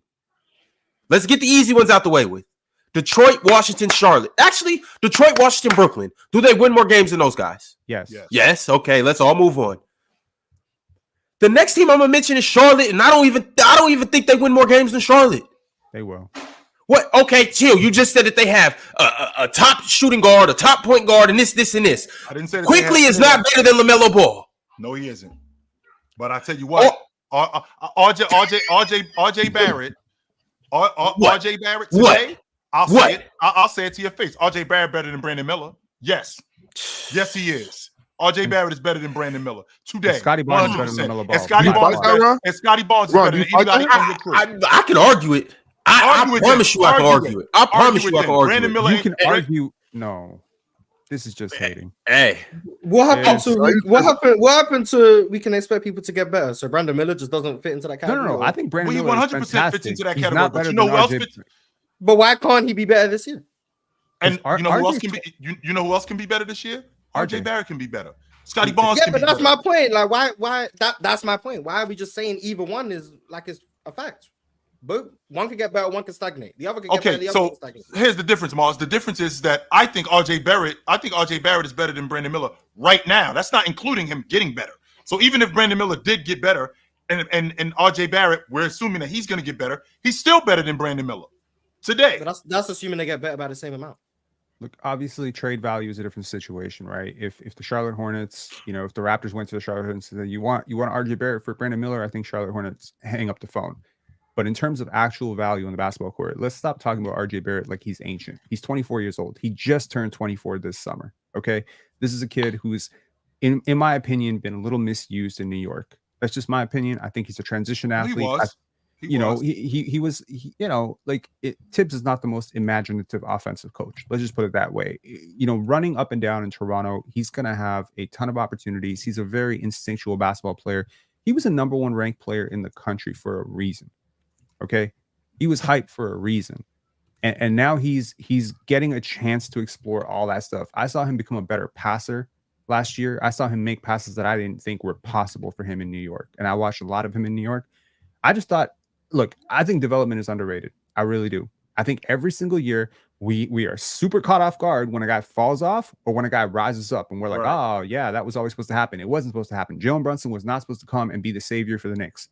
When he was the second option to Luka, no one was saying, "Oh shit, that's a top 6 player, top 7 player in the NBA." But no he one showed said us that though. No, he didn't. We just failed to believe it. Yes. Even in New York, when he stepped in New York, carried that team to the playoffs and played better than Julius Randle. Everybody still said it was everybody still said it was a fluke, and nobody believed in him. Then he did carry Luka to the Western Conference Scotty Final. Barnes outplayed Pascal Siakam on the same team last year. There was no question when Siakam was traded who their best player was. Siakam's a 2-time All-NBA guy in his prime. Scotty Barnes was 22 years old. Why are you disrespecting him? What did Scotty do to you? Come on, man. Scotty did okay. Pascal Siakam's not a top 30 player in the NBA either. So just because he's better than Pascal doesn't mean that he's a top 12, top 20. I don't even know if he's top 25. But he wasn't just a little bit better than Siakam last year. He was considerably better than Siakam, and Siakam was All NBA just a few years ago. What are you talking about? That's cool. We're going to do our player rankings. We're going to do our player rankings here very soon. And Ron, what is your angle on the Toronto Raptors? Because they're just not good. And ain't nobody saying that they are. I'm not saying they're good. I'm saying no, Penn. This is what he's trying to do. He's trying to talk about them like they're the Charlotte Hornets. He's trying to talk about the Hornets are better. I sincerely believe the Hornets are better than this team. Hold on, Ron. How many Raptor games you watched last year? None. Not that many. Not that many. Zero. Not that many. Dumbass dudes in the chat. Me watching them doesn't make them worse or better. You don't understand how they lost. Whether I watch them or not, they still trash. So you don't even know about them, Ron. What are you talking about? Okay, so look. I watch the Toronto Raptors, and all of a sudden they get better. I don't watch them, and now they're worse. Like that doesn't make any sense. They are what they are. No, that's not true. Ron, they're trying to discredit you from speaking on this team, man. You should be discredited. I know the players that are on the team. You're gonna be the first. You're gonna be the first host to cut your own mic. Right. They're trying to discredit you from speaking on this thing because you didn't watch enough. Okay, that's okay. That still doesn't make them better. Like it's not going to make them better. You didn't. Yes, it is because Ron. Ron. So let me ask you this question, Ron. So next season when they are better, right? So next season when they are better than they were last season, and you start watching. May I finish, please? So when you start watching them next season and they are better, when you start watching them and you can have an objective opinion about what they were before you started watching them, what does that make you now, Ron? More informed. That's the point. So you're talking about them like they garbage. You haven't seen anything from them, but now you watch them and they're better. Now you can have an objective opinion about them, as opposed to chill. They not that good. Of course, they not that good right now. Chill. It's a reason why I don't watch them. It's a reason why the nation doesn't watch them. It's a reason why they don't get nationally televised games. And it's not. And I don't want to hear because they're in Toronto. Canada, they watch them. What I'm saying is what I'm saying. Well, of course, I'm. The nation of Canada, they watch them. So. But what is that? I mean, Ox is gonna watch Blazers games because he's in Portland and they're local. oh, you see? Okay, you see what I'm saying? You see what I'm saying? I might watch 10. The only games I'm gonna watch is when I go to the game to watch another team. And but this is what I'm saying. They're local, so you get a chance to go to their stadium because that's the closest stadium. The Toronto Raptors fans get a chance to watch them because that's the closest game that they get to watch when they turn on the TV. Chill. What I'm saying is, like, I'm not trying to. I don't want it to come across as hating. What I'm saying is they don't have. Pin, I ain't never been to hell, and I know it's hot. Okay. Keep going, Ron. Keep going, Ron. How many players do you know that won Rookie of the Year at 19 and were an All-Star by 22? Pin, I'm not trying to hate on Scotty Barnes. Just because that is the case doesn't mean he's a top 30 player in the NBA. And just because he is a top 30 player in the NBA, all right, it doesn't mean he's higher. Okay, and this is also another thing too. Just because he's a top 30, 20, 12, wherever you want to put him, it doesn't mean he's going to drag the Raptors into a top 8 seed. That's the point I'm making. It's not happening. There are three teams in the Eastern Conference that everyone has pretty much pegged as play-in fodder, okay? And that's the Atlanta Hawks, that's the Chicago Bulls, that's the Toronto Raptors. Pretty much every single ranking I've ever seen has those three teams in that fringy, Bulls, right? I think any one of those teams, especially with Atlanta, with their defensive personnel, could catapult up. And I'm not trying to tell you that if I had to bet, I would bet over 40 games won for the Raptors. I'm trying to tell you that the pieces that make them a bad team are not the pieces you think. The pieces that make them a bad team are a lack of a backup center, which is very easily pluggable with a future first-round pick. This team is. But why would you guys trade for a first-round pick? Hold on. To pair with this roster? It just doesn't make sense. Ron, you guys should be trying to compile more draft assets. The Raptors did not even use their mid-level exception. Did you know that? Why can't you tank with this? Who on this squad makes you look at them and be like, let's push the chips in? Ron is basically saying the Raptors should be in the Cooper Flag sweepstakes. Yes, they will never be that bad. They will never be bad enough to do that. They're not bad enough to be trying to get the number 1 pick. But if they got the trade assets that Penn is saying they have, I think I don't know who, but you could find somebody out there that can make this team competitive because you got Scotty Barnes, you got RJ Barrett, you got IQ. Those 3 players, I think, paired with the right person, could make this team competitive. Champions, no. So like who? Penn, can you throw some people out there? Let me say somebody that they're not going to get. Well, let's say if they were to get a player of the caliber of Anthony Davis, right? No. To protect that rim, which they're not going to get. But they already have the best rim protectors in the NBA in Jakob Poeltl. They already have that. What I'm trying to say, no. And that's the point I'm trying to make right there. This is what I'm trying to prevent. Let me finish, Penn. Let me finish. I heard everything you said about the Raptors. I'm just trying to just let me get in here real quick. If they were to get a guy like Anthony Davis who clears Jakob Poeltl, if they were able to get a guy like that, you know what I'm saying? I think they would be competitive. Champions, no, but competitive. That's all I'm saying. If they got the assets to get a top guy, you know what I'm saying? They could make a play because they got Scotty, they got RJ, they got IQ. Those are 3 really good young players. Is Scotty Barnes better? Really yes. No. Look, when we talk about rim protection, really, Jakob Poeltl is a top 25 rim protector in the NBA by far. Like, and I'm being very generous when I say that. Hard to beat.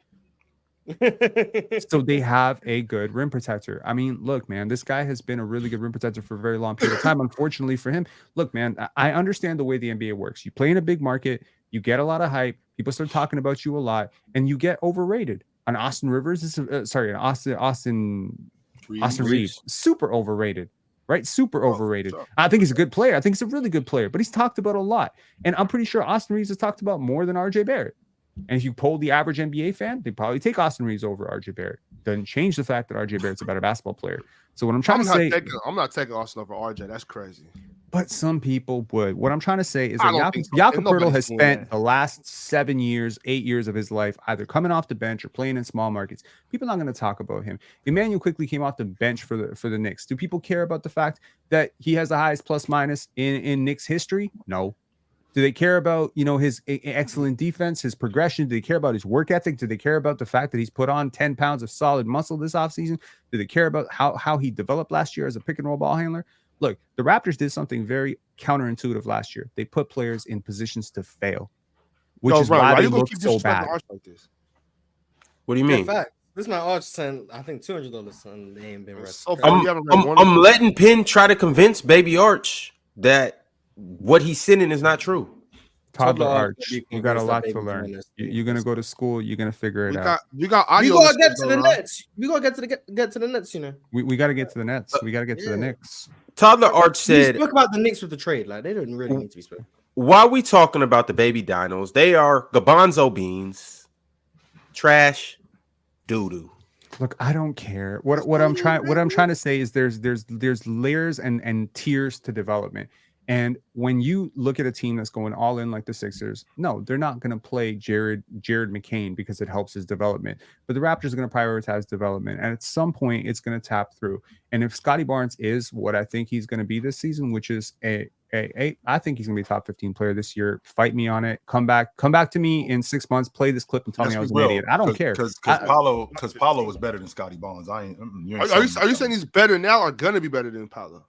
He is better than Paolo. No. So if Scotty is that good, Ron, if Scotty is that good, then you definitely don't need to tank. You definitely need to take some assets to go get somebody. He's Ox.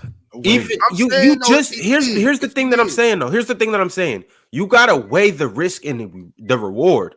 You just said that even if you put Anthony Davis on this team, they're still not competing for a championship. So there is no Anthony Davis. First off, it's Jakob Poeltl, top 25 rim protector. Okay, so regardless. They get into the playoffs and they get swept. They go to the play-in and they get knocked out in the first round. My thing is, why even do that? Save that first round pick. What if they go get this is where the ignorance shows. Right. Hold on. Wait. Right. Can I finish my point? Please. Sometimes you have to play the long game. Scotty Barnes is young. Why am I even trying to push the limits right now when I can go get another piece that I can pair with Scotty Barnes, and in 4 years develop him? You just said they got some of the best developmental team in the NBA, right? You're saying that. Why not go get another first round pick? Put him with Grady Dick. Put him with Scotty Barnes. Put him with Emmanuel Quickly. Put him with RJ Barrett. Hey, we go get the top center in the draft, and now 4 years from now we're really ready to compete. So I hate this mentality of lottery tickets, bro. It's like literally quick fix. That's all y'all think. Quick fix. James Wiseman, second overall pick. Marvin Bagley, second overall pick. Trading somebody is a quick fix. What are you talking about? Taking your first round pick and going and trying to get somebody to put it with a team that's not ready to compete right now. RJ Barrett is not ready to compete right now. Emmanuel Quickly is not ready to compete right now. If I'm not mistaken, yes, RJ Barrett is ready to compete. I'm 100% confident. When did he show you he's ready to compete? He was in the playoffs just 2 years ago, bro. And what happened, Chill? And what happened? But he didn't play bad. He actually played really good. That's number one. That's number one. But so RJ Barrett's ready to be a number 2 option right now on a championship level team. Lie to me right now. Emmanuel Quick.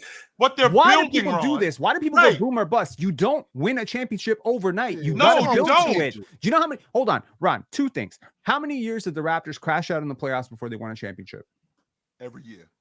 5 years. That was pre-Kawhi. 2013, 14, 14, 15, 15, 16, 16, 17, 17, 18. And I agree. It does. It does take years. The Boston Celtics just now too. They've been okay 5-6 years. So was they've been trying to get over the hump. Jason Tatum was better off for going to the Eastern Conference Finals as a rookie, right? That was valuable experience. That's valuable experience you don't get if you don't try. So what I'm gonna say is that number 2, can you point? This is a trivia question for you, Ron. Who was the lottery pick on the Toronto Raptors championship squad? The lottery pick? Yeah. Name. You're saying tank. Get more picks. Well, if the Raptors are good, they're still going to get a pick. They're just not going to get as high a pick. So point 2, the lottery pick on the Toronto Raptors that carried them to a championship. Was Kawhi a lottery pick? Nope. Was Pascal a lottery pick? Nope. Was Kyle a lottery pick? Nope. Was Danny Green a lottery pick? Nope. Gasol wasn't a lottery pick. Gasol wasn't a lottery pick. Gasol was a second rounder. Norman Powell was a second rounder. Pin. Be that as it may, if I gave you the option to have the 27th pick or the 7th pick, you're going to take the 7th pick every time. Sure. My thing is, it's no point in trying to push the chips all in when it doesn't matter. You're not winning anyways. Pin, you know poker. I'm pretty sure you know poker. I'm pretty sure you know poker. If you have 2 pairs, don't push the chips all in. Yeah, but if you can't play poker, it don't matter what hand you're going to play. You're going to lose. That's my point. The Raptors have to understand development. You have to understand development. I don't understand. Look, I grew up in government housing, and it really drove me crazy that every single time people got their welfare check, they would go right to the convenience store and buy themselves a lottery ticket, because this is the way our minds work. Our minds think quick fix, all in. I want a quick solution. That's not how winning works in the NBA. Every organization. If you're saying take Bruce Brown, if you're saying take Bruce Brown in the first round pick and package it up and go get somebody to compete right now, that's what you're trying to do. He's saying get better, Ron. He's not saying compete. Better with a young player that can help you now. They finished last season. They finished 4 games out of the play-in tournament. They are competing. They're not Detroit. I'm not saying don't compete. Chill. I never said don't compete. You have it. You should go forward. If you have I never said don't compete. Go forward. I never said don't compete. I never said don't develop these players. I never said that's actually the point I'm making is developing the players. You just said that we need to get into the Cooper Flag sweepstakes. I'm saying don't trade your first round pick to try to be better this year because you're not, because it doesn't matter. I said a first round pick, not the first round pick. I'm saying don't trade no picks, don't trade no young players. Keep them in development. Mentality that is wrong. See, on the one hand, this is the inconsistency. You're going to support the Knicks trading 6 picks for Mikal Bridges, but you're not going to support 1 pick out for a rim protector in Toronto. And that's the Knicks have Jalen Brunson, one of the best players in the league, a legit top 12 player in the league. They have Jalen Brunson. They took OG Anunoby off your hands. Hang on. First of all, I love OG Anunoby. I do that trade 20 times out of 20 because RJ Barrett, Emmanuel Quickley, and Jonathan Mobo is a lot better, in my opinion, than OG Anunoby at 200 and what? 230, 240 million? Lost me there, Penny. For half me there. OG Anunoby is a great defender.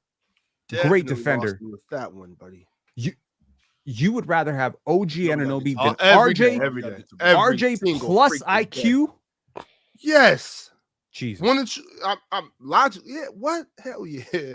No. Yeah, for sure. No. And honestly, I would say OG was my second favorite player. Prior to Scotty, he was my favorite player on this team. I love OG. I remember the shot that he hit against Boston. Great player. Very inconsistent offensively, very underdeveloped offensively, very limited as an offensive player overall. His defensive value is replicated in large part by Scotty Barnes. Having both of them together on the court is a cheat sheet. Defensively, it's led to a lot of great defense, but I feel like at $42 million for a player with his durability issues and his limited offense, that is a luxury the Raptors could not have afforded at the age of 26. Did you say OG's defense had something to do with Scotty Barnes?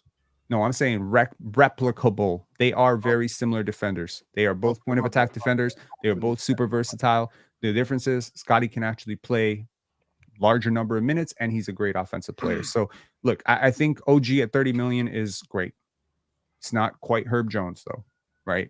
I think Herb Jones is a better defender than OG, and he makes $12 million a year. That's saying a lot. I mean, Herb's one of the best defenders in the NBA. Okay, he makes $12 million, and OG makes 40. Claxton in Brooklyn. So what about Brooklyn, Ron? How about them? Yeah, we should talk How about about Brooklyn, Ron? What do you mean? How good is Brooklyn? Where is Brooklyn at in all of this? How about that? Let's talk about Brooklyn. Ben Simmons hitting jump shots. I'm telling you guys, man. He does that every summer. He's doing that now in training camp. That's different. Comeback season. Nah, different. He always does this. It's okay to shoot until you're scared to shoot. We don't need him to shoot. We just need him to play Ben Simmons basketball. And if we don't need him to shoot, let's stop talking about these off-season jump shots. I could care less about the jump shots. Who's the next best player? Let's start there and let's move backwards. Who's their best player? Ben Simmons. I don't think so. Nick Claxton. Ben Simmons. I think Cam Johnson's the best. Cam is their best scorer. No, he's Cam Johnson. Cam Thomas is like the fourth best player. He's not their best scorer. He's their highest volume scorer. Yeah, he's their best bucket getter. He's also their best scorer. Cam Johnson's their best player? I think it's Ben Simmons, then Nick Claxton, and Cam Johnson probably. Who, by the way, It's Ben Simmons. So a fully idealized version of Ben Simmons needs great spacing and shooting to be operational. So I'm not sure if this is that fully idealized version of Ben Simmons, if this is some Ben Simmons revenge season. Yo, we're about to get Alonzo Ball, Zion Williamson, and Ben Simmons revenge season in the same season. Ron, this is the Alonzo ain't saying nothing about biggest what ifs. What does Zion got to get revenge on? I don't know, but he said he's out for vengeance. Lonzo ain't saying nothing about it. Lonzo just happy to be on the floor, man. And we happy to see Lonzo back. Ben Simmons gonna be on his revenge tour though for sure. Well, Ron just talked about they Toronto said Lonzo the way was he did. They said Lonzo was done. They said Lonzo was never going to play basketball again. That's what Stephen A. Smith said. And it wasn't ridiculous to think that, considering what his knees were. That wasn't ridiculous to think. But now he got a new knee. Yes, he does. And he got an old knee. He got a dead knee, actually. Technically, got a new knee. But to Ron's point, how Ron feels about Toronto, Ron, why aren't you this way with the Brooklyn Nets? Because I can tell you right now, let the Brooklyn Nets jump out the box. Who is their franchise player in Brooklyn? If we're talking about building something, because at least up in Toronto, we have Scotty Barnes as a foundational piece, right? I think he's their guy, and then you have RJ Barrett as a complimentary guy. And then you have Quigley. Who is the foundational piece in Brooklyn? Who are we building this thing around? Their 2025 first round pick. There you go, right there. So with that being said, which they ended up getting back with trades. Yeah, there's no reason to think with this crew, anytime something good happens, whenever the phone rings, pick it up. Whoever inquires about Ben Simmons, especially if I get a 15-6 guy early, if I get Nick Claxton at, I don't know, 12, 10, and 2 blocks. When that phone rings, answer it. Because we need to have a foundation. We don't have that. You know what we got? We got a bunch of side panels here. That's what we have. We got a bunch of side panels. We got a bunch of boards, and we got some loose. We got some loose tools. We don't have anything to put together though. We don't have any nails. We don't have any of that stuff. So we got to get a foundation here. We don't have that. The minute we get that, then we can start talking. And in Brooklyn, the way that happens, jump out to a fast start. Act like you're going to win. To show these people in the NBA that, yo, this is what we got. What are you interested in giving us? Because let's be clear about one thing. There's nobody who takes Brooklyn seriously. Nobody. You can catch some people napping, that's for sure. Brooklyn got some trade pieces, too. They got great trade pieces. Yeah, we talked about Ben Simmons. They got Dennis Schroeder. They got Cam Johnson, who Penn believes is their best player. They got Dorian Finney-Smith. That's a good trade asset. They got Bojan Bogdanovic. That's a good trade asset. They got some guys. Nick probably won't give up Nick Claxton, but hey, is it worth questioning? They can get something for Nick. If they get Cooper Flag, like, let's just say they get Cooper Flag, is it possible to say that the Knicks traded Cooper Flag to get Mikal Bridges? Is that a fair leap of faith? Plus 5 first-round picks, or is it just going to be like, they wouldn't have been that bad? The Rockets traded Cooper Flag to get Phoenix picks. That's what it would be, because we're the ones who gave them their picks back. We traded them for Phoenix picks down the line. So if they get Cooper Flag, it will be the Rockets traded Cooper Flag for a 15-year-old. Damn, Mars, y'all sold Cooper. Yeah. When you got a team like the Brooklyn Nets that are as bad as they are, and I mean, Cam Thomas could be a top 10 scorer in the league. That's fool's gold, though. Right now, not efficient. Right, that's fool's gold, 100%. But you have pieces where you can get a foundational piece with the Brooklyn Nets. Would you rather be the Nets or the Wizards? The Wizards. The Wizards. Yeah. Yeah, I'd be the Wizards. I just feel like they do have a foundational piece in Sarr. I do. I think their foundational piece is Bilal Koulibaly. Yeah, it's one of them. It's one of them. Both. Sure. He's French. Hey, whichever one you want to go with, it's better than what they got in Brooklyn. Washington. Okay. Him too. I'd rather play with a guarantee than the hope. Brooklyn are hoping for Cooper Flag. They might end up Detroit style and get the 5th pick, which will still be good in next year's draft. But when the NBA shifted the lottery odds, they highly de-incentivized tanking. Last year, we just saw the 9th team move up to number 1. I expect that to continue. We saw the worst team in the league, just to keep it a buck, with the Detroit Pistons. 2 times in a row, they finished with the absolute worst record. They made headlines last year. People were tuning into those games. Do you know how highly rated those Detroit Pistons games were on League Pass? Everyone was watching those games. I had them winning 40. I had them losing 40 straight games. I did. Y'all threw a monkey wrench in it. I actually had them winning against the Raptors. So I felt I felt very smart on that day.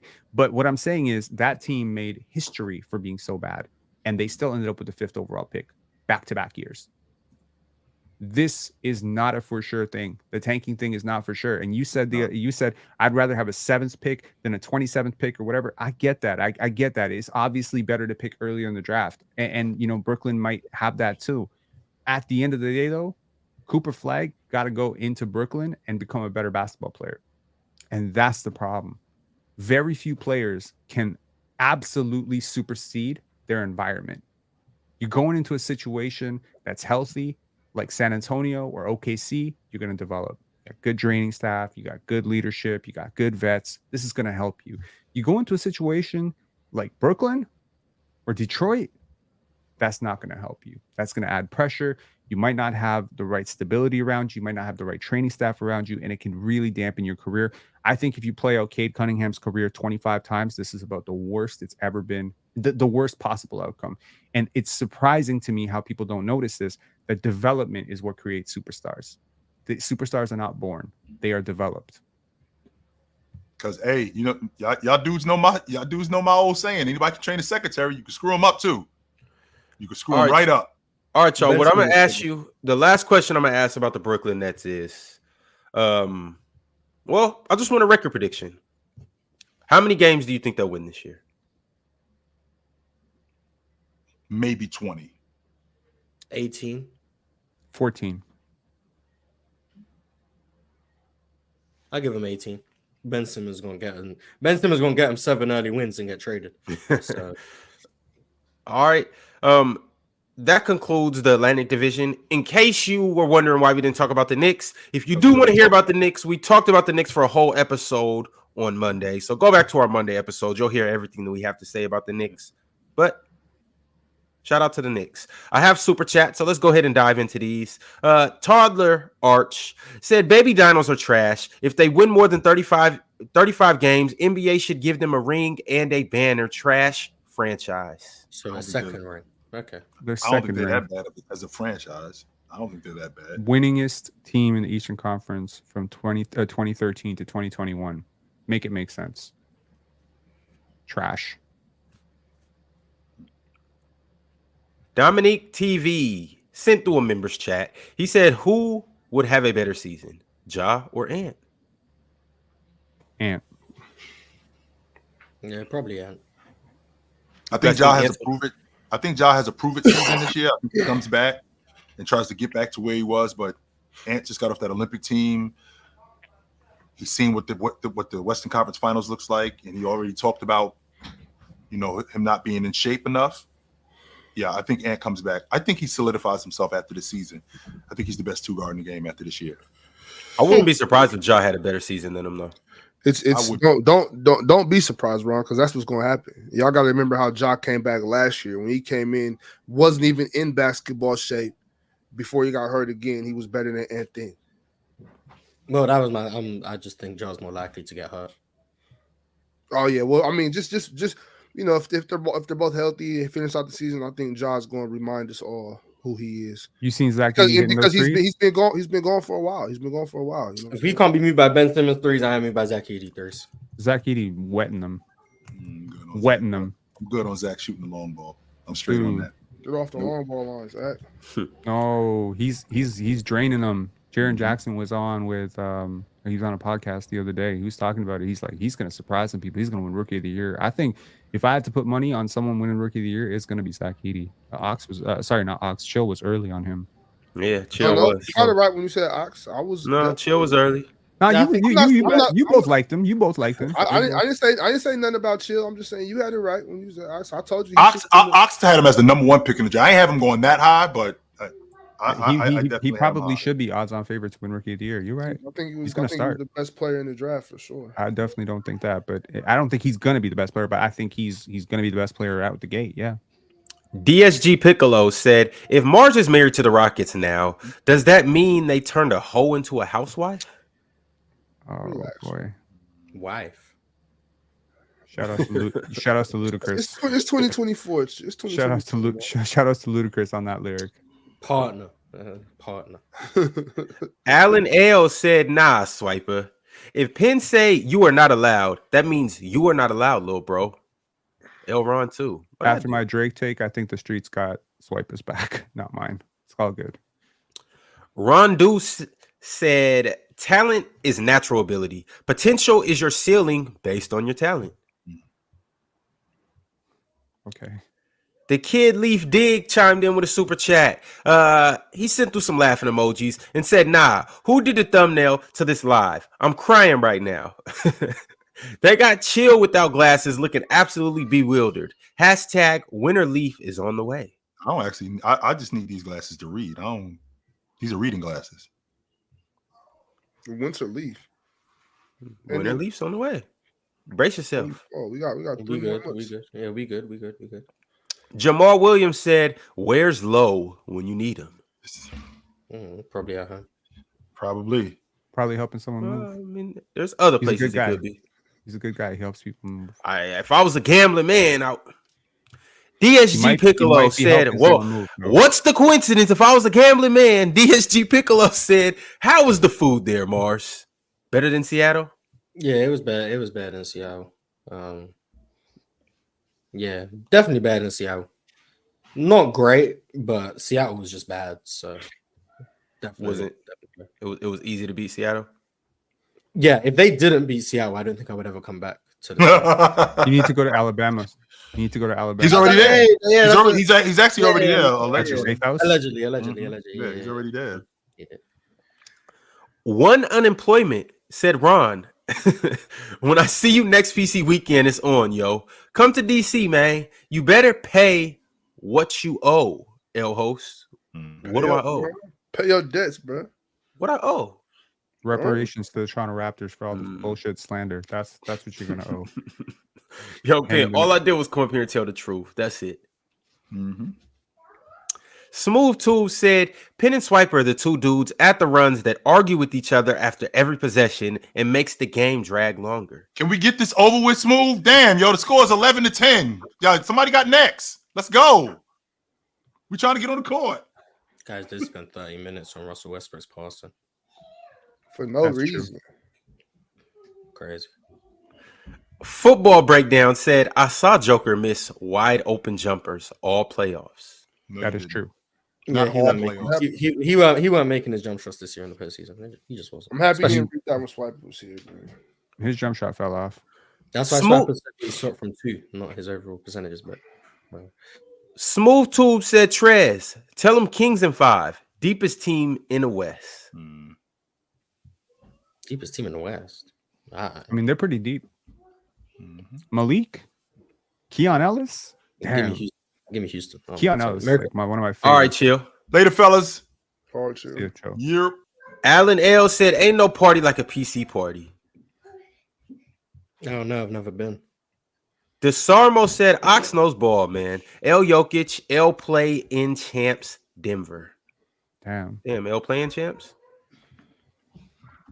Kundril said, Ox, I believe it. Don't be bullied. I was for sure getting bullied to my man. Oh, Payne. the elementary thing. Yeah, Ox, you gotta learn how to stand on your ox nuts. That's what you gotta learn how to do. I was standing on my nuts. I was still getting throttled for no reason. I didn't even say nothing wrong. Y'all just got sensitive. Y'all some sensitive ass dudes, man. Oh my god, elementary. Man, shut up. Y'all know what I'm talking about. You and Swiper, man. You and Swiper was ready to freaking cry, bro. That shit was sick. Really threw off my whole vibe. I didn't even want to talk about it no more. Oh, we hurt your feelings, Ox? It didn't hurt my feelings. Just pissed me off. I hate when y'all do that. Especially you. You did that shit yesterday. You knew I was sick. Knew I wasn't in a good mood. Fucking with me about Asia Wilson, bro. I don't got time to be arguing with your ass, bro. Maybe she should carry. That's all I'm saying. So, I'll get irritated with this shit. And I'll be like, bro, I don't even want to talk no more. Say something I don't mean. Football break. Oh, Ox, it ain't that serious. It's just a little b-ball talk. Football breakdown said, so why can't Joker hit wide open jumpers? No, he can. He just didn't. Shooting is a perishable skill. I'm just saying. It is a perishable skill. Kundril said, Mars, open gym topic. Passers better than Russ. There you go, Mars. I don't think we'll get to 50. He just threw you a. Would you get to 40? A Russell Westbrook pass. Perfect. When are you gonna do it, Pin? Oh yeah, when are you gonna make that? When will you be back, Pin? Whenever you have me back, I'll come with a list of 50 players. But Swiper's gonna end up just talking about ability to collapse defenses, and you guys are gonna be arguing two different things. Like, well, that's the problem, right? We can't. That was the point. Like, it was pointless. You said what you think passing is, and then he started talking about Russ being able to collapse defenses, and that's playmaking. To me, that's so, playmaking. like, the whole conversation was pointless once I started hearing that, because you guys aren't even defining passing the same. Yeah, playmaking includes scoring and passing. To me, passing is isolated from scoring, and scoring is isolated from passing. So when you isolate the one thing, that's like saying someone's lateral quickness versus their defense. Lateral quickness is certainly a part of defense, just like passing and scoring are a part of playmaking. So I think Russell Westbrook is one. I just said Westbrook by accident. I'm sorry. Russell Westbrook is one of the greatest playmakers in NBA history, for sure. Yo, but he ain't one of the best passers. I actually hold the same definition for both of those. I think passing is a part of playmaking, scoring, and passing. And Russell Westbrook is top 50 in both of those. Cool. But at least if you're having the same conversation as Penn, then at least there's something to talk about. If Swipe was going to say, well, you're wrong because Russ is able to collapse defense and get to the paint and draw two and then dish, like, he's just having a different conversation. So you're just not going anywhere. But if you're gonna have the same conversation as Penn about passing and you still have him top 50, then at least you guys are discussing the same thing. Swiper was just arguing 50. A different thing, but yelling really loud about it. He might be like right there. He might be 50. I've always thought of him as a top 10 passer in the NBA. But I'm just saying, you like, gotta wrap this 70 plus years. Swiper was just better than John Wall. You talking about when you bring up Nuggets, man. Swiper just loses it. He couldn't focus. Why does the dude in Atlanta care so much? He's from Denver. He's from Denver. He grew up in okay, somewhere Colorado or Denver. I admire the loyalty though. Honestly, I do. That's great. I think loyalty is pointless. And that would explain why these hoes ain't loyal. Okay, you set yourself up for that one. Why? Yo, y'all gotta leave Mars alone. Just saying, I'm a victim. Want you? I swear, I'm a victim. Smooth Tube said, "Real PC fans know Arch is Aramis Jones." Yeah, Aramis Jones, not Arminis Jones. It might be Nick T. Nick T. That was a goat. That's a major throwback. Yeah. But all right, y'all. We'll be back tomorrow to talk about the Northwest Division. If you thought Swiper was unbearable today, just wait until tomorrow. Okay. All right. Y'all gonna have a 2-hour whiteboard special. All right, Open Gym is next. Y'all be sure to pull up. Penn, appreciate you for coming through. Can't wait to make a bet with you about the Raptors season next time you're on the show. Ox, get you some sleep. Get you some. Hey, Ox, you can't buy energy. All right, I'm just trying to Merry help. Christmas, guys. All right, bye.